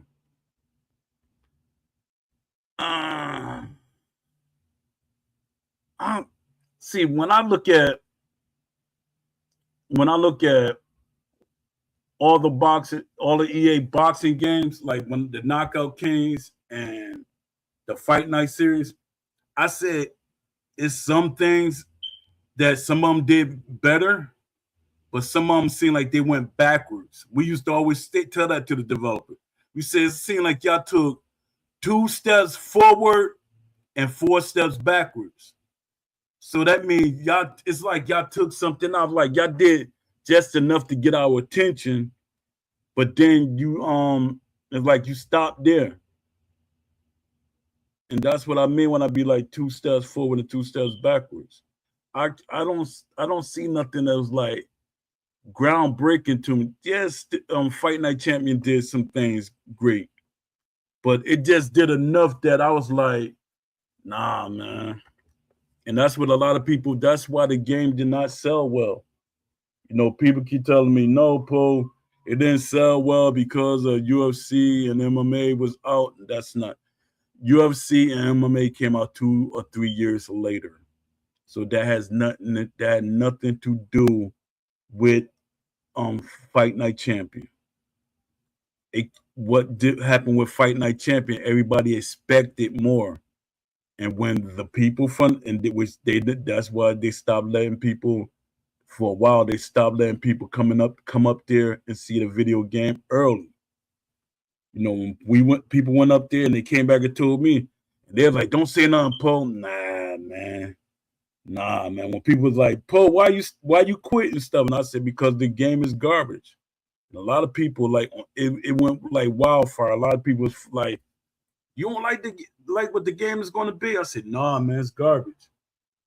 And a lot of people said, we're going to wait and see. And then when they wait and see that the game wasn't what was promised or what they thought it was going to be, they didn't purchase it. And that's facts. You know, I'm not guessing or making up anything. Because I could bring 20 people in right now, and they'll tell you exactly what I just said. Not because they might be my friends or anything, you know, but like, why did Fight Night Champion not sell well? And they're gonna say the exact same thing I did. Yeah, but Steel City and let me see. Yeah, Fight Night Champion was a huge step backwards. It was. It has some things in it that, you know, like with my tendencies, those are mine. Brizzle said it on the even said he said, you know, Poe tendencies is in there. We just couldn't put them all in there because we were rushed in the budget. And that's another thing. But I tell people, the Fight Night series had a budget. No matter how rich you think EA is, they had a budget for Fight Night Champion. And the budget went to those actors in the story mode. Let me see. Yeah, I just can't constantly defend EA or Steel City. Definitely not defending Steel City. Yeah, Aaron, you still there? Yeah. Oh, I thought you disappeared on me. Said, nah, I'm still here. I thought you did a Crooks move. Crooks just leave. He don't say, "All right, guys, all right, talk to y'all later" or anything. He just exit the building. I'm like, Yeah, dang, gone. like a thief in the night. Yeah. Let me see. Yeah, Ash, I'm still looking for that interview. Anybody, if he listening or somebody from the company, still looking for that interview. At least just give me an answer. Just give me an answer. I'm gonna hit up his brother. You know, everybody keeps saying, "Nah, don't do that, Paul." I think I'm gonna hit up his brother. As was Assad. I'm gonna say, Assad, man. Ask your brother to let me interview him, and I might show him the questions that I'm gonna ask him and see what he said. But yeah, I just want to get the interview. I'm not trying to do it for like people think Pro just trying to get that interview so he could get views and stuff. I really don't care about that stuff. My thing is I genuinely want to know how Ash think. What's holding them back? What's keeping the game from being better? You know, besides all the excuses he talking about. Well, it was unity. It was unity. It was not just unity. It was you. You know, I hate to say it. It was him not really being a great leader. Everybody that controls something don't mean they're a great leader. You know, that's why he started making sure he gathered people on the team that he felt were leaders. And someone was pushing his product in the wrong direction. Hopefully, with the hire. And then, oh yeah, there's another thing I wanted to say. See, you weren't here earlier.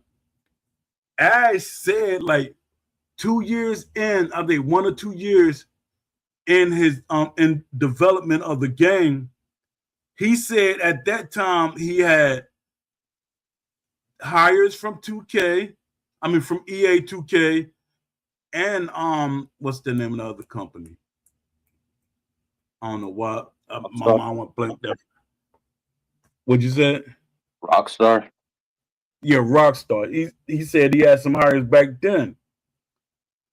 Oh, and you talking about the and I'm first like, iteration? yeah, in the first iteration, he said he was saying that like I say 1 or 2 years in. Say, yeah, we had some hires. But the thing is, what I be telling people, just because he says hires, that don't mean that they were like actual developers or they worked on products. It could be somebody could be a secretary or anything from from them companies. So I don't know because it's like everything started going quiet. And even when I looked it up, it said he did hire some people early in develop. I mean, like 1 or 2 years in. So my thing is, and again, we are excited, but they telling us they got people from these who. What did they do? That's my thing. Is this something like tell us? Hey, we hired a guy from EA and he could do this. We hired a guy from 2K and they do this, and a guy from Rockstar. To me, that gives up me personally, that gives me more confidence. But you're not telling us what they do. They could be the person in the bathroom that hands you towels and mints and stuff. It could be the garbage man or anybody in the studio. You're not letting us know. You're just saying somebody that worked for these companies. What are the titles? Now you said they developed this and they did that. Now it takes, to me, that's better marketing. And to me, that shows the weakness of marketing that they did. Now, being that I said that, I think I'm gonna do more research and try to find out who these guys they hired. And I shouldn't have said that out loud because they might find a way to block it and make sure I don't know anything. Because I might find out, hey, they saying it's the janitor. They saying it's the Ash assistant, you know, stuff like that. Because Ash is looking for assistants. My thing is like that. You need an assistant. I thought that's what Will was for. I thought that was Will's job. I thought he was your assistant. What's up, Warren taught me? I know the game is going to be a hybrid. It's already written. Warren stand with that, boy. He's saying that over and over. He makes sure that's being known. Let me see. Warren said, UFC 6 has ref and cut scenes. Has always been that way. And that to me, that's how what's going to stand out more. And that shows you like when Steel City start doing that cut scene referee stuff, that's an EA thing. That's a cheap way of not putting extra thing in the arms in the ring. And when people keep saying, "No, man, putting three people in the ring, that's hard, man. You don't know." WWE have 12 people in the ring, something like that, but they have more than 2 people in the ring. So you're making an excuse for Steel City. Let me see. E-Boxing Champion say, bro, Ash and Will already showed their hand. It's crazy people are going to take the ride all over again. Shaking my head. Like, are we serious? Nah, I'm like standing back watching. I'm trying to watch how this unfolds. And my thing is, if they don't give me a free game, which I doubt it, or anything, I'm gonna watch and wait to see what y'all say. The people that I trust, because a lot of people, they would jazz it up more than what it is, because that's what they did with Undisputed. Let me see. Go ahead. I don't think that really anybody is I don't think that the community is really waiting too much on and willing to take the ride again. I think it's kind of like you're willing to watch just to see what ends up happening. Like there's, of course those few people who actually genuinely like Undisputed for what it is right now. But I mean, I think that a large portion, if not the majority of the community, has kind of stood tall or 10 toes down on the fact that they're not going to continue doing the same thing that they were doing in the first iteration. The second iteration is more of just like a wait and see type of thing. Like, you got to show me. And it's the fact that things sound great when it comes to, oh, well, we saw this in the studio. We saw this, and we had seen gameplay footage of certain things and them adding new mechanics and things like that with the game. But I think that the majority of the community is kind of like well, then show me. I'm not gonna do this whole thing of I'm gonna wait and anticipate and wait some more and anticipate some more and keep trying to figure out what's going on with Steel City. I mean, I think that a lot of people have moved on to different games. A lot of people have moved on to different things, and for them, it's more like if Undisputed 2 ends up being what it's supposed to be, what it was supposed to be originally, then yeah, I'll end up buying the game, but I'm not gonna buy the game off of faith, especially due to history. I gotta buy the game off of me seeing the progression of the game and it being better than what it was. And to me, I wouldn't buy Undisputed 2 if it's not better than UFC 6. Like, if you're gonna be releasing later, for one, and you have all this information, you have all this data, you have all the analytics pointing to what you did wrong and what you need to do better and ways to improve the next iteration of the game. If you can't be better than UFC 6, in my opinion, then I have no reason to buy it. I'd rather buy Overhand Interactive. I'd rather buy Tale of the Tape. I'd rather buy Claimer Uncut's game, Truthbound. Why? Because these are people who are going into the boxing game space with no handhold, no real help when it comes to these companies and stuff like that. They're doing it themselves. And I think that more support has to go to these indie developers when it comes to making games. So we have to support them the best way that we can if they're really trying to give us what we want in a video game. And if Steel City can't do that in the second iteration with all the data that they have, I just don't see any reasoning to buy it or give them another opportunity.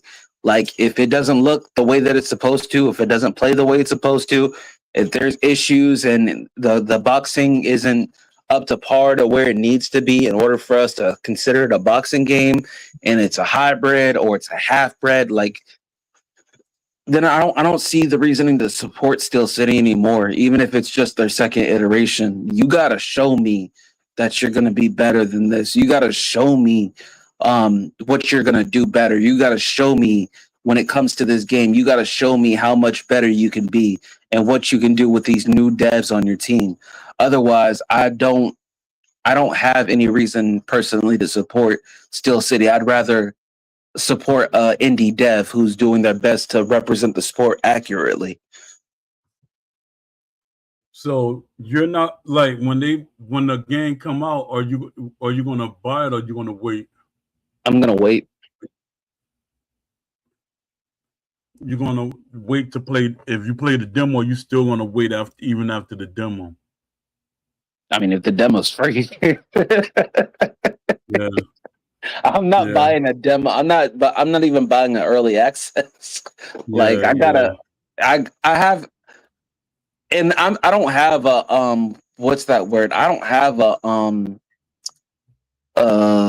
it's a word, but basically I don't feel like Steel City did really anything for the community, and they still haven't done anything for the community to prove themselves. I still feel like Ash feels more sorry for himself than the way that he treated the community. I feel like Ash, he like you said before, he's not a leader. And for that, I don't really trust the fact that they're going to have their game structured the way that the community needs it to be. Because if you don't have a true leader in the room, somebody who gives the game a direction and a true purpose that entails the details of what you're trying to authentically represent into your game when it comes to a sport that you're making in a game, then realistically there's no true sense of direction.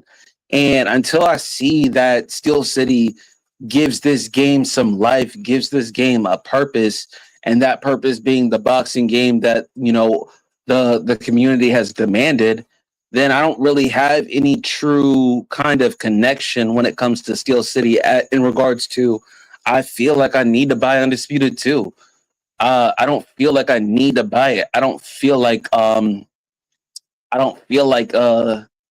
waiting and waiting and waiting for Steel City to do anything. Like, either you show me with the results in your gameplay, and I see it in the game that you're doing better and the game is up to par to the standard that the community has set, or I don't have any reason to have a support Steel City. Like I said before, I'd rather support the indie devs who are coming out with their own iteration of boxing games, because I think that they have a better understanding of what the community needs, and the route that they're going, they're trying to fulfill what the community needs more than Steel City right now. That's true. Yeah, that was a lot to think about. Let me see. E-Boxing Champion. Hold on. I'm providing to say I'm going to pre-order the Ultimate Edition on Undisputed 2.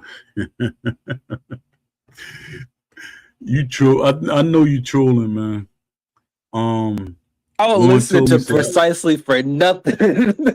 Yeah, Precisely is so forgiving and stuff like that. He's like, hey, I'll give in. I'll support the second iteration. I don't care. You should do better this time. So yeah, I'll support the second game, knowing damn well He barely played Undisputed 1 after early access, and he barely played the game after launch. So realistically, you would think of all people, he'd be like, nah, you gotta show me something. Nah, precisely like, yeah, I'll buy the whole edition. Put Floyd Mayweather on the cover. Put Oscar De La Hoya on the cover. Put anybody on the cover. I'm gonna buy Undisputed 2. I'll listen to Precisely for nothing, bro. Precisely a trip. Yeah. E-Boxing Champion say, I'm not giving SCI a dime until they make the game they showed us first at ESBC. Man, if they show us that, I still gotta wait till I hear somebody that I trust that played it and say, yo, it looked just like that and it plays like that. Or I might just wait a week after launch. And I think they're not gonna get the same response they got with the first game. Then they're gonna make up that excuse. Well, games don't launch the same. Yes, I've seen games that did way better than the first game. And the Undisputed 2 is supposed to do way better than the first game. But we don't know. It's supposed to, but I mean, you can have all the faith in the world, Precisely. That don't mean nothing. Let's be realistic. We had faith in Undisputed 1. Where did that faith go? The same people who had faith in Undisputed 1 during early access barely play the game at all after launch. So, I mean, faith can only take you so far. I think Undisputed 2 has come to a point where you have to give the devs some responsibility, and they have to be accountable, and they got to do better, and they got to show the community that they're going to actually do better. So a lot of us saying that we're going to support and buy Undisputed 2 without anything written and actually significant in regards to showing the community anything of providing some gameplay to the community and showing us that they're going to be on the right direction going forward. We really shouldn't just be saying we're going to buy Undisputed 2. I know you're joking and all, and you probably will end up buying Undisputed 2, but at the end of the day, us as a community, we got to stick together and stand firm. Like the Undisputed devs, they got to show us something. They got to do more than words. They got to do more than interviews. It's about holding themselves accountable and doing better going forward, not just for the community, but for the future of any game when it comes to what they do.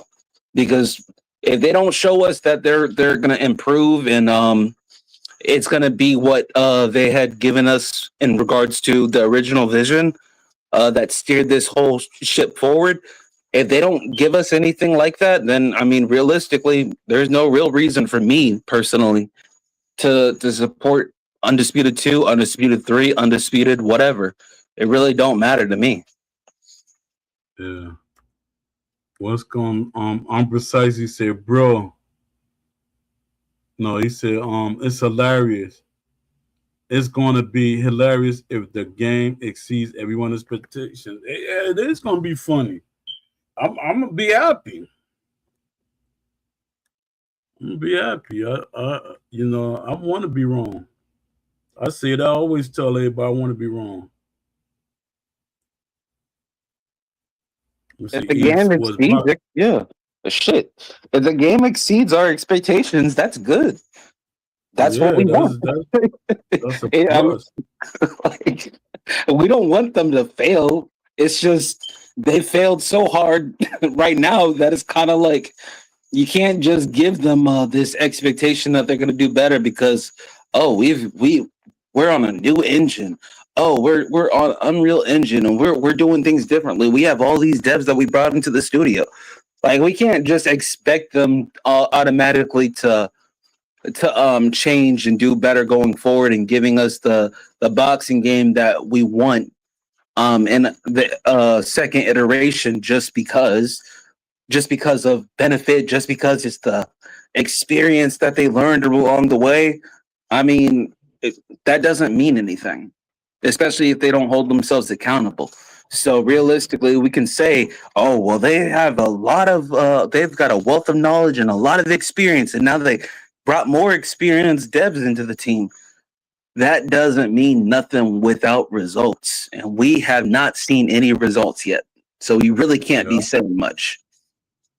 Yeah, and gameplay, that don't mean nothing to me, because my thing is we saw gameplay in the ESBC version of the game. So my thing is I want to play the game or see somebody I trust play the game. That's when I'll be like a little at ease, And my thing is, this one thing that's gonna really like make me super excited. If I see the referee in the ring, to some people, that's a small thing, but no, it's actually a big thing, especially with gameplay. A lot of people don't understand how much a referee being in the ring means. Like I keep telling y'all, referees shorten the ring, especially when people be trying to run and stuff. They ain't got nothing to block them. They ain't got an extra body in the ring to make the ring smaller. They need Coach Anthony back in there. Not back in there. They need him in there. He never was in there. They need him. They got that Temu Joker. They got that team. He looked like and I hate being disrespectful to people that's older than me and stuff like that, because I get on people in the community that get on. But it looked like they got an old Temu version of Teddy Atlas or somebody, or a Temu version of, he looked more like Tyson, old trainer. Look like the Temu version though. Gus. Let me see. What'd you say? Gus. Yeah. Let me see. When a company proves that they're dishonest, this is eBoxing Champion Center. When a company proves that they're dishonest, I just can't trust them with my money. I don't know what it is, but I just can't do it. Aren't you playing that EA? EA is the most they got the baddest reputation in the gaming industry. What? They've had a horrible reputation for years. But the one thing that you can rely on is the fact that they have money. And the thing is when it comes to game development, that's one thing that you definitely need is money. That's what's gonna help when it comes to the game on a developmental level. Money is something that is going to help you get very, very far if you have the appropriate ambition and the go through the proper measures in order to secure the right people. Because you have all the funding in the world when you're EA, but how far are you willing to go to supplement and make it actually a product worth proper value when it comes to being worth it for the community? And that's what EA has. They have a whole lot of funding, but they haven't for a long time. They haven't had the necessary ambition and inspiration to make really, really, really good games as of late. Yeah. Let me see.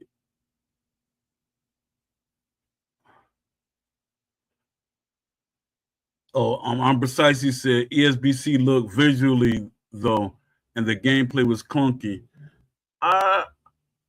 It looked good to me. It's just that, like I always said, it always needed tweaks to it. Even the early access versions that I played of the game, all it needed was some tweaks. And it's like they just went left field with it. When people say it didn't look, because to me it looked better than what we got with Undisputed. Looked like the game looked better than what we got from Undisputed.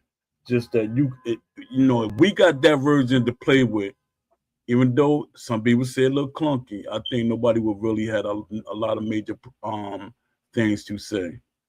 Let me see. I'm precise. You say eBoxing Champions. Did you not see how silly and wonky their game looked when punching in the gameplay videos? I didn't really see a lot of clunkiness in it. I just saw some of the stuff that it looked a little off, but it was nothing major. It looked more like what boxing should look like than what the version of Undisputed we got. But I might be bugging. Let me see. EA made their reputation on releasing complete games. SCI has never done that. Stop it. Exactly. That's that's one thing we can agree on. EA made their reputation. I mean, their reputation off of complete games, and they has some great things in it. Some, but sometimes the bad things over. It overlooks worse than what the good things look. But from me listening to people in the community, this undisputed, UFC game is the best combat game that EA ever made. So I just got to take the community word for it. Let me see. I'm precise to say it looked janky. The best version of ESBC they showed was the video of Fury fighting Wilder. I like the what was it, Lyndon Arthur video. I liked how that character looked, and it needed some tweaks to it. But visually, yes, it looked good, and visually, the animations and stuff, it looked it, And what was that? The Eddie Hall, even the Eddie Hall verse. I forget his name. But Eddie Hall, that video, it looked good. When he did the pull counter and stuff like that, that looked phenomenal. Let me see. E-Boxing Champion said, so you didn't play it or you did? I'm confused.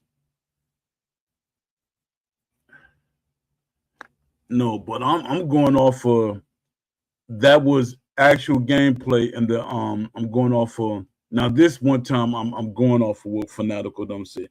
Because Fanatical said it, Coach said it, and a lot of people in the community was saying that they played that version of the game and it looked phenomenal. It's just that they needed some tweaks and tune-ups. So my thing is, if we looking at what that was visually, I would take that over what we have for Undisputed now. With the tweets and stuff like that, it would have been a great game.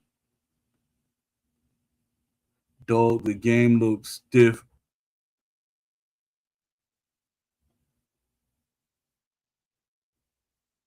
It didn't really look stiff to me. Because a lot of people, my thing was when we say did it look stiff or did it look slower than what Steel City got us playing a fast-paced game that boxers don't really move that way, because they sped up the boxers intentionally for people that kept saying that it would look too slow, stuff like that. To me, an authentic boxing game, boxers should be able to fight the speed they want to fight. I should be like, if you're fighting slow, I should be able to make you fight faster. If you're not going to fight faster, then you're probably going to get beat up on, or you're going to get knocked out. No, it's up to the two fighters what kind of fight they're going to have. Not the computer forcing you to fight a certain way. Not the game forcing you to be able to fight a certain way. Let me see. Fanatical even said it himself when he played it. He said it was very janky. He said it needs some tuning. He said he liked what it was, but he said it needed some tuning. But my thing, with Fanatical, if we both was in a room and we were both comparing the game, Fanatical accepts certain things that I wouldn't accept. So I wouldn't all the way agree with his decision about stuff. And that's why it's hard for me, because I've seen some games that I'm like, what do he see that I don't see? We don't all have the same taste as boxing fans. And this another thing, like when I say Sean Porter, he was looking at the Undisputed game, and he was looking at it, and you can see the expression on his face. He's like, this, he had that look like, this don't look right to me. but should I be saying something? And then he asked people in the community. And I was like, Dad, he shouldn't have asked this person because they like the game. So you asking a person that's not really a game, you know, they don't really deal with boxing like that, but they're good in the game. And he's asking him, said, what do you think about the game? He said, to me, something look off. And to me, that was enough right there. You're a boxer. You know what boxing look like. But he asked the community, he asked Estevan. Estevan, because he's good at a broken game, a fighting game, because that's what this game is, a fighting game. And he's good at it. He said it's all right. He said it's good. It's just people complaining because they're not good at it. And I'm like, what Ash said in the beginning is, if you are a boxing fan or a boxer, you should be good at the game, the original game. He said, if you don't know what boxing is, you're not going to do good at it.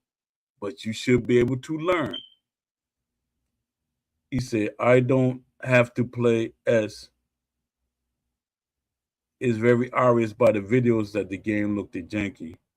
I'm not arguing with, I'm not, we all got a visual experience. I'm just going by, it looked good to me. You know, I'm not saying you're wrong, but I'm just saying it looked good to me. It just needed some tweaks to it. You know, I can't remember exactly what my tweaks were because I didn't look at the video in a while, but I know it did not look like boxing to me. You know, a lot of people see things differently, and that's okay.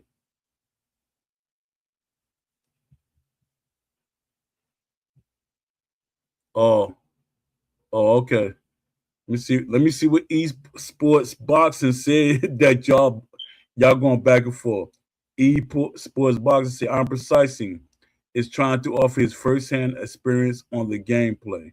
I was wondering how he's able to do that. So I asked him if he actually played ESBC, and he just can't answer that. Y'all shout out, man.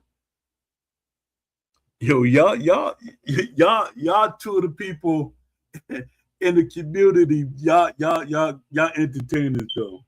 Y'all funny, but y'all entertaining.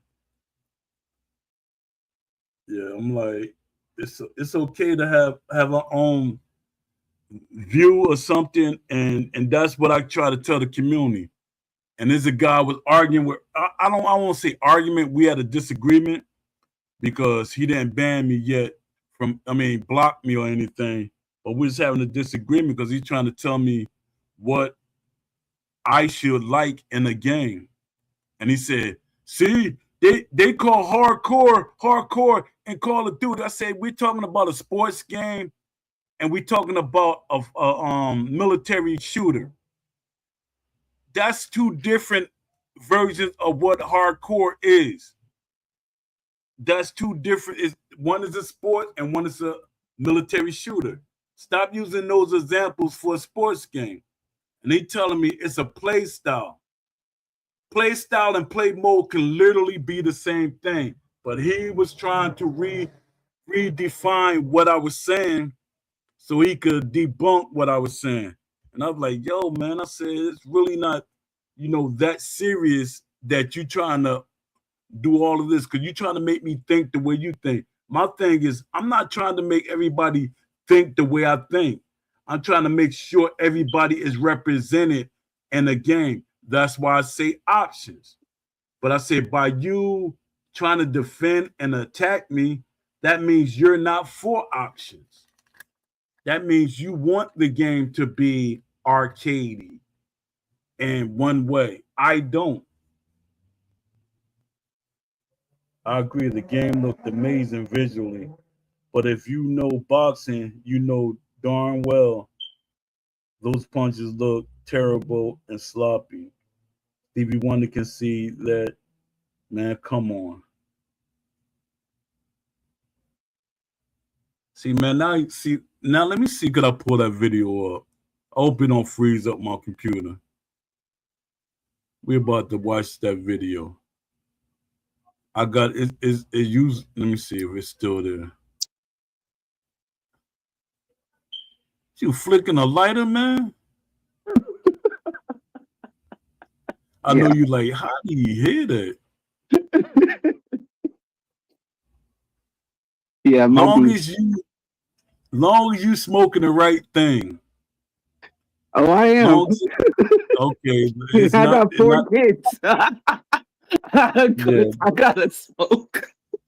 Yeah, but long as it ain't the furniture stuff that you stuff that's gonna tomorrow you're gonna sell furniture to get more of it. Long as it ain't that.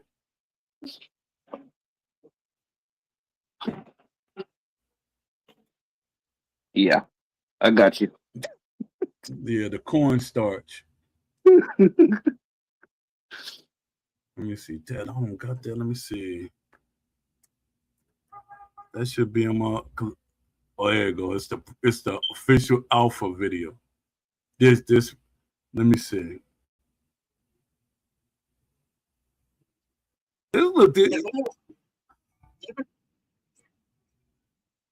Give me a second, so I could share the screen.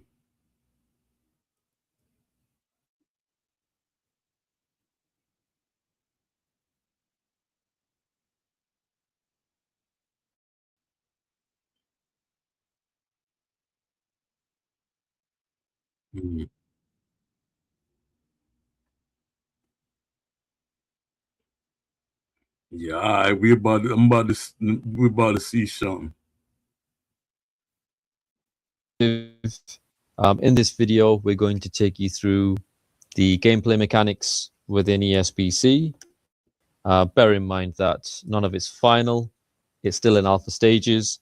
And with your help and feedback, we'll continue to make improvements. So these are the items that we'll be covering in this video. Obviously, as the game progresses, we'll be dropping more development videos covering more aspects of the game. Things like referee, the clinic. Man, that jump made me mad. So one of the standout features within ESBC is the movement system that we've developed. Here you can see David Adelaide getting himself out of danger by throwing a nicely timed check hook. That in itself is a new feature with regards to the punch control. That means you have complete freedom in terms of your fighting strategy, fighting off the front foot, back foot, and also pivoting yourself out of danger with check hooks, using the pressure of your opponent to your advantage. So within these clips, you can see the physics system in action. Not every punch will be 100% accurate. Some punches will glance off arms, gloves, chest, and you can kind of see that with the jabs that have been thrown. Here you can see David fighting off his back foot, throwing a back foot jab and a back foot straight. Hi guys, this is Ethan. I'm a gameplay programmer here at SCI, and I'm here to talk to you about the feint system. So the feint system can be activated by using the same button as block, but instead of holding it down, you just tap it. So you can do a feint while you're throwing a punch, while you're throwing a lunging punch. You can use it to interrupt your punch altogether and just throw a different punch completely. So you can see here in this clip that I'm throwing a leaping left hook to the body. I cancel the punch after I've done part of the animation, and I transfer into doing a left uppercut to the head. So this is useful for mixing it up with your opponents so they can expect one attack from you, but you actually do a different attack instead.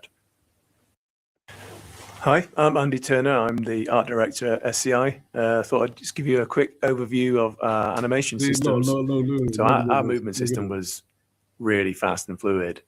We wanted to get away from the sort of standard sort of clip-based animation where you kind of like loop clips to put movement together. It just looks a bit robotic to me. So we've got a new system where it isn't done like that. It's much more performance based. So that's really good because when the professional boxers come in, they can just do what they do best. They know how to move. We're not telling them how to move. They do the movement based on what they would really do in a fight. We have our own motion capture studio so that they can come in and we can just let them do their thing within certain constraints that we give them, so that we can capture the best parts of their movements, their traits, and all their punches and blocks and move sets. They're all captured here. There's no traditional animation as such. It's all motion captured. So the adrenaline system was introduced because we wanted something more than just a stamina bar depleting. We wanted there to be the element of really going after a fighter if you think they're in trouble or if you just want to get them out quickly. So what the adrenaline system does is once your heart rate reaches a certain BPM, your stamina will max out. As you can see here, the downside to that is your maximum stamina reduces significantly. There's also a cooldown timer on this, so you have to really pace your fights. Otherwise, you could end up being gassed out after 3 or 4 rounds. That's the stuff that sold this game. How many? So the counterpunch system works really well with the movement, as well as the range of punches available, whether it's front foot, back foot, or to the side. 1 million views. So we've done away with mini games in ESBC. This corner scene is still very early in terms of what's going to be shown, but essentially the quality of your corner team will determine how much you recover. So we wanted fight stances to really make a difference in terms of what you decide to have for your fighter. As an example, the Philly shell will block certain body punches. So rather than you having to always press block to block a certain type of punch, you can let your stance do some of that for you. Each stance will have a pro and a con to balance things out. I didn't like the punches. We'll be releasing a career mode video in the future, but here are a few aspects that we can share in this video. So this is the promoter screen. This is where you'll sign with the promoter for a certain number of fights required. Then you'll be able to see your opponent's strengths and weaknesses and his ratings. So you need I want to see some more fight. I want to see some more graphics. Thing you've seen is here we go. On environments, crowd, the character models, the punches, the movement, everything. So nothing's final, but hopefully it's given you a good indication with regards to the direction we're heading. Thank you for watching. Yeah.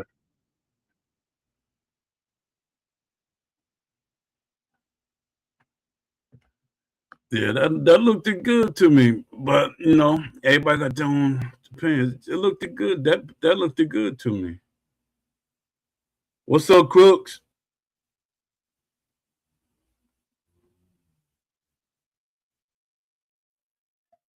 Yeah, it looked good. It looks better than where we're at now. Yeah, let me see. Yes, Paul, the footwork has always been good, but show the video of them exchanging punches and you'll see what I'm Eddie Hall and Lyndon Arthur was exchanging punches. David Adelaide. I mean, yeah, David Alley. I don't know what else keep saying that.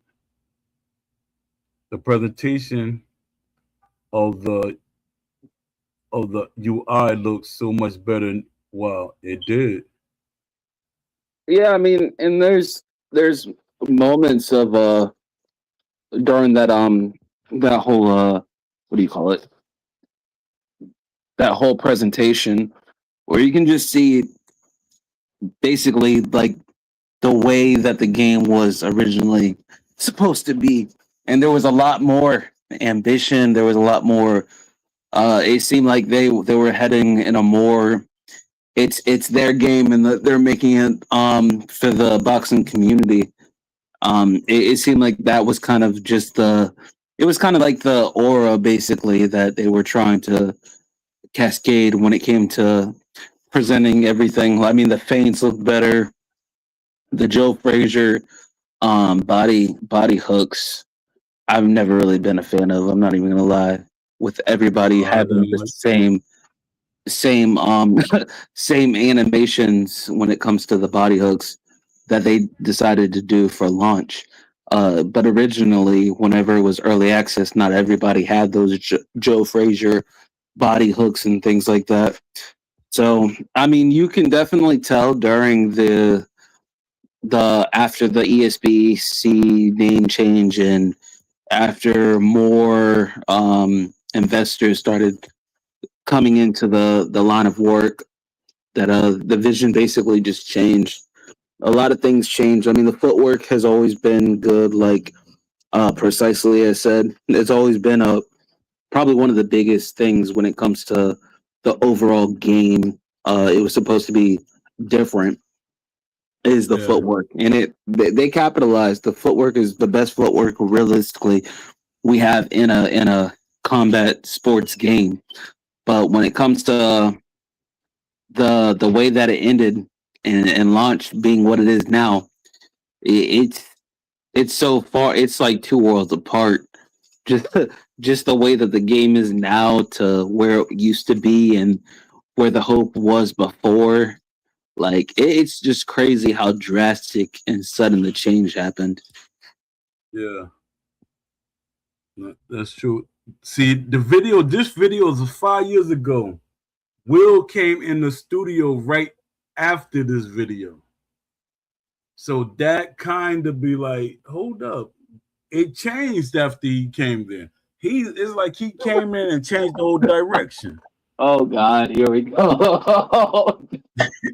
Oh no, we're not. Listen, there's a lot of people in this room that need to be pointed out. I point my finger at Ash. I don't care about nobody else. I don't care about no Will Kinsler. It's consequential. I don't care about nobody but Ash. Ash specifically is my issue. Because if Ash had done what he was supposed to be doing, this game would not have taken the amount of freaking courses that it did when it came to misdirection, all the directions all over the place. Oh, we're gonna make a boxing game for boxing fans. Like he didn't put his foot down. So regardless of who's been in his ear, regardless of the amount of opinions that have been around, he is the person who allowed that to happen and take effect. He is the person who hired these people. He is the person who allowed these people to have a voice. So as much as he likes to talk about we've learned to not listen to certain voices, the loud minority, that loud minority is in your room. It's in your boardroom. So you can't talk about the community because the community wasn't even really that big of a problem, nor a detriment to the way that the gameplay ended up. It was whoever you allowed to give you this kind of misdirection and end up having what we have now with Undisputed. That loud minority is in your boardroom. Yeah, that's true. That's true. Yeah, but I just want to keep saying Will Kinsler. Because I feel like he did me wrong. So that's why I keep saying me and Beast got two different reasons. You know. And it is Ash's fault because if you order something at McDonald's and it's a bad product, you get sick off of anything. The person of that franchise is not going to really get it's going to be they're going to go for the whole business. They're going for McDonald's. You're going to sue McDonald's, not the person that gave you the burger, not the manager. You suing McDonald's. So yeah, you're going to always blame the owner. And my thing is, Ash is not taking accountability. He's really, when he says certain things, it's like you refuse to take accountability. In the beginning, he was, but somebody said you ain't got to keep apologizing and stop us, taking on, what the community says to you. Because Ash he used to be very apologetic. He wanted to know what the community was thinking and everything. All of that changed. And that's on him. He allowed people to make him change the person who he was. So that's on him. Yeah, I mean, when it comes to the next iteration of Undisputed, there's gonna have to be a lot of changes. Regardless of the voice that you listen to, there's gonna have to just be an overall improvement when it comes to the gameplay aspect, your tools, when it comes to the gameplay mechanics, when it comes to properly representing the sport.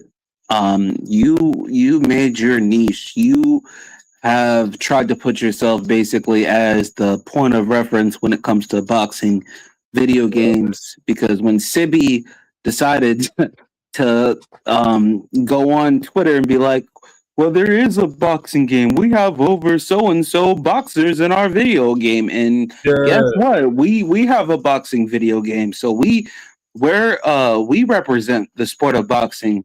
If you're gonna do that, you have to do a whole lot better than what you presented with Undisputed One, because Undisputed One was so bad that people forget that there's actually a game that represents or is supposed to represent boxing as a sport in a video game. So, I mean, there's got to be a lot of differences. You have to now go through when it comes to a developmental level, just simply because EA is part of your competition, in my opinion, because you're in that combat sport region genre. Yeah. So now you're gonna have to look through your roster, and you're gonna have to tweak your boxers and actually specifically give these people animations and stuff like that. You're gonna have to give them their own styles, their own likeness, their own habits, their own what they're known for as a boxer and stuff like that, and incorporate into the video game. Because what I saw with EA UFC 6, I'd say there's a huge percentage of the roster with their literally own animations. Like, it's very, very few people who have similar or the same animations when it comes to their styles in the game. Like, they have their own idols, they have their own stances, they have their own well, not all different blocks, because they don't have all different blocks. There's like 4 different sets of blocks in the game. But for the most part, when it comes to the uniqueness of striking styles in the UFC 6 game, a lot of people have, if not the majority of the roster, have their own animations. And now Undisputed 2, the ball has to be in your court, because guess what? We didn't really have anybody with any kind of their own style, their own proper boxing, properly represented in the video game. Like, there was very, very few contrasts and styles. So now you're going to have to go through your roster and do basically the same thing, because to me, if UFC 6 is doing that, you got to do that too. You're coming out way later and stuff like that. We don't know if you're coming out in 2027, late 2027 or 2028. Regardless, you're going to now have to do that, because if you're going to be come out later than UFC 6, now you have to do better. That's the expectation, because this game was so bad. Now the expectation is on you to not just follow up with a better product, but it being a whole lot better than UFC 6. We expect to have updated models. We expect for likeness updates. We expect for consistency when it comes to tailoring the boxers and their styles and things like that. We expect adjustments when it comes to the game. We expect improvements. We expect for there to be a big change when it comes to the game overall. And if it's not better than UFC 6 did with if it's not better than what EA did with UFC 6, then it's not worth it. Yeah. Crooks, where you disappeared to? Yeah, my thing is, there you go. My thing is that EA definitely is going to be competition, because it's a combat game, so it's always going to be competition. So if they say we don't got no direct competition, nah, they capping, because there's a lot of people who went to UFC 6 from the Undisputed community specifically. Yeah. So that's cap on their end. Fact. Yeah. What up? What up? What up? What up, Crooks? What's going on? What's going on? Not much. Just talking about different things about Undisputed and the community, in general. Okay. That's what's up. So what's been up with you? Just been grinding, man. Just been grinding on UFC over here. Yeah, I hear you. Yeah. Yo, that King of the Hill event, did you know anything about that? King of the Hill? Yeah, because Estevan and, one of my friends, his name Vlad, they went to a King of the Hill event. It was at the Las Vegas. It was a Boxing Hall of Fame nomination. Yeah, I seen Didier had invited me. That was like literally the week before. Like the weekend before it was supposed to happen. I was like, I'm not gonna be able to make it. Oh, okay. Yeah, because I was say, what's that's I thought I thought Steel City sponsored it, but I didn't see anything about Steel City in it. So I don't know what the event was or what, because I seen Estevan, he was took a picture holding the WBC belt. I was like, did Steel City sponsor that, or were they a part of that? I don't think so. I don't think Steel City was hosting it. Like it wasn't a Steel City hosting event, but I'm pretty sure it's like I know the way that they were doing setups. Yeah. Like they're trying to help still promote the game. Yeah, I think is what Steel City and Sean are trying, or what Didier and Sean are trying to do, which is good. I would have been out there, but it's some of like the one with Mari when Mari fought. It was just too short of a notice thing for me to like be able to pick up, and because I live not super far away from Vegas, but pretty far away from Vegas enough to where like I got to plan ahead. Oh, okay. So yeah, you close in my vicinity. Like I'm in Newark. Yeah, I'm in New Jersey. I'm in Newark. So yeah, I understand that. Yeah. Yeah. So, what is your expectations moving on with Undisputed Game? What are they going to do? You think they're going to add that people think? What'd you say? Do I think they're going to what? Do you think they're going to add the modes that some people think, like Pride or Zuffa or whatever? Yes. Oh, okay. I'm not sure. I'm not sure. I don't know. Okay, yeah.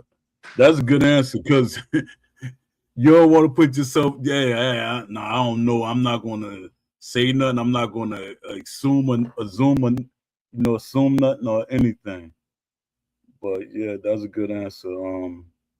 But a lot of people hoping that they have like Pride mode, Zuffa boxing, and there was some other legendary type modes. So that would be great. Yeah, I don't know necessarily what they're really gonna try to do. They could potentially like add more like offline modes and stuff like that too. So I don't know. Yeah, I wonder how they're gonna what they're gonna do with this game, because I know they're gonna be real strategic, because they still gotta be aware that depending on the life cycle of this game, they gotta be aware that Undisputed is coming out with another game, and the fan base, you want to protect your brand, and you want to make sure that your game is going to still thrive with another company making a combat game. Crooks, what happened, man? You disappeared on us again. See, Crooks, he left like he never came here. He be disappeared. He be like the magic man. And like, all right, guys, I gotta go. He just said, zoop. So we came in like Sandman. Yep. Let me see something. Who that in the chat with that? Let me see. Card Boxing. What's up, Card Boxing? How's it going, man? Appreciate you, man. Appreciate you. Didn't forget you. I'm like, it's like me. This is like my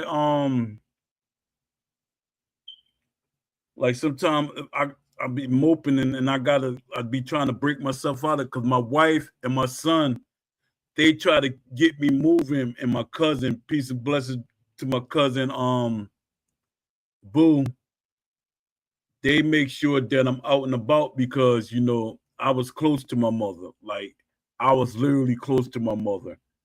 She was like in the next room. I was like basically her caretaker. So, I gotta like break myself, keep myself busy and break myself out of just staying stagnant. Because if it was up to me, I'll be like laying in the bed all day just moping. I try to keep myself, going, moving around and stuff. Yeah. I feel that. Yeah, I'm in the process of trying to clean up the different clean up her room. And everybody like, yo, you want to let that be your room? It's a bigger room, but I don't know. I think I'm gonna wait a couple of months, and depending on how because the apartment we live in is it goes on our income, and see if they're gonna put me in a smaller apartment or anything than that. Hopefully not, or they might charge me for, hey, you got 2 bedrooms and it's only one of y'all, and we're gonna charge you for that. So I don't know. Well, I'm praying for you. What And you said? I said I'm praying for you, and I'm hoping everything works out the way that it's supposed to. And I'm sorry, and of course, send my condolences to everything that's happened, because I know that that's tough. That's really tough. And Yeah. we appreciate you over here, of this community and everything like that, as I've said before. And I speak for myself, but probably a lot of others, that we're sorry that this is happening, and we pray that you keep pushing and staying strong, because it's a tough thing to deal with. And we got a lot of love for you over here, so we're praying that you stay strong. Can you hear me, Paul? Yeah, I can hear you. Yeah, all right, because I'm out walking, getting some exercise.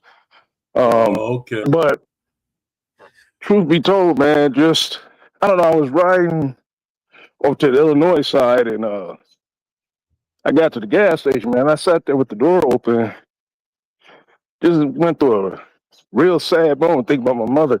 So I understand. I mean, I don't understand your pain, because I learned in my grieving counseling, everybody's pain is different. Yeah. When you have siblings, I was the closest out of my siblings to my mother, right? Yeah. So put it this way, when we had to make a decision on her on life support, they were so concerned about me that they had a psychiatrist and everybody had me in this room. So after doctor came in, but a guy came in and he goes, "She's gone," and kind of held his head down. And I said, okay. So then they had security escort me up to where she was. Of course, I broke down, but then they put me in they had the police and stuff escort me to the mental ward, and I stayed there for a couple of days. But yeah, I ain't been right. I tell people, all I can tell you is, man, it's a process, because still to this day, it gets me. I'll go through, I might be driving, man, and have a teary moment, literally. Because I was a mama's boy, no matter where I lived. Yeah. I talk to my mother at least 20 times a month. You see what I'm saying? So when she passed, I was glad that I was here because I was visiting from Vegas. But man, you want to talk about don't want to be around and all that. It's by the grace of God, man, that, you know, and I still have those emotions, even with what I'm doing, man. I think about it and I have speeches to myself. Like if people say, how's it feel? And all this, that's the one thing that burns me up because I really wanted her to be around to see whatever's going to happen. You see what I'm saying? Yeah. And with her not being there, you know, being here, I went through, and I still kind of go through it, but as time goes on, you learn, you get better at living with it. You never get over it. But, you know, like her dear friend was told me, the way you honor your mother is keep living, you know. So what I want to say, man, is, I don't know your pain, but I can comprehend with losing somebody, because even before my children or anybody else, I believe my saying was my mother was more deserving than anybody with whatever success I have. Literally. You know what I'm saying? Because she was there first. You know what I'm saying? So by her being gone, I'm sure, I mean, things go the way I'm praying they're going to go, and the way they're going, it looking good. I just praying to be strong and, you know, hope that, my goal now is to try to make her proud. And, you know, you look at life differently. You know what I'm saying? I don't get excited about a lot of stuff. You know what I'm saying? I don't, you know, I'm careful with my circle of who I socialize with, who I'm around. The minute I sniff some drama, I try to move on. You know what I'm saying? Because I tell people, I say, shit, I'm more dangerous now with my mother gone, because I don't, you know what I'm saying? I'm hanging on for my daughter and my granddaughter now. You see what I'm saying? I mean, I'm trying. You know what I'm saying? So I say this to share with you to say that, I know how it is, but your wife and your daughter, man, because it's crazy because, you know, I hung around a couple barber shops because there was always something going on, right? And that kind of preoccupied my mind. But then I always found myself leaving there was wild and crying, you know what I'm saying? But I needed something to distract my mind, you know what I'm saying? To kind of keep me from singing. Because if I would have just stayed to myself and just like I wanted to and all that, man, I wouldn't be here. So I had to, so they're right. Yeah, you got to get out. You got to, I don't care if it just get you, put some headphones on, man, and go for a walk. Walk until you tired, something, man. Just, if you got a car, get in the car, man, go somewhere to a park or something and walk for an hour. You know what I'm saying? Just to kind of, that's what I'm doing on top of trying to shed some weight. Man, put these cordless headphones on, man, and just walk, pray. You know what I'm saying? That's what I was doing. Then I saw your thing pop up. But yeah, man, so I share that to say, man, I get it. I understand it. I mean, I get it. I can comprehend. I don't, you know, when people say, I know what you're going to know, you don't. It's not your situation. It's not your pain. You maybe can comprehend or know what that's like. But so, I can kind of relate to what that's like, but just want to say, my mother been gone since 2012. And the crazy thing, my youngest daughter passed away in 2020. So that put me even more in a funk. And she was only 19. You know what I'm saying? So I deal with both of those. You know what I'm saying? So my baby girl and then my mama, you know, but still, I tell people, I say, my mama's passing seemed like I'm affected by that more than my daughter, which is wild. But I do miss my baby girl. Don't get me wrong. I guess it has a lot to do with her mother and the issues me and her mother were having. But, you know, it is what it is. But, I shared it to say, man, you know, my mother's been gone all these years, man, since 2012. I still have effects from it. You know what I'm saying? So it takes a while, man. You get better at learning how to live with it. You never forget it. But the best thing you can do, man, is keep moving on. That's the best thing that's how you honor her. her. You know what I'm saying? That's what I was told. And I'm like, damn, that does make sense. So I try to stay. I mean, it's just like I try to watch, like I say, my surroundings, because it's funny. I had a partner of mine some years ago when his mom passed, and he was about ready to fly off on the hinges. And he was like, I had to think to myself. He said he walked up to a hotel room. I don't know. Somebody told him, somebody's old lady. He said he walked up and he looked in the window and seen her with another dude. And he said he was going to crash out.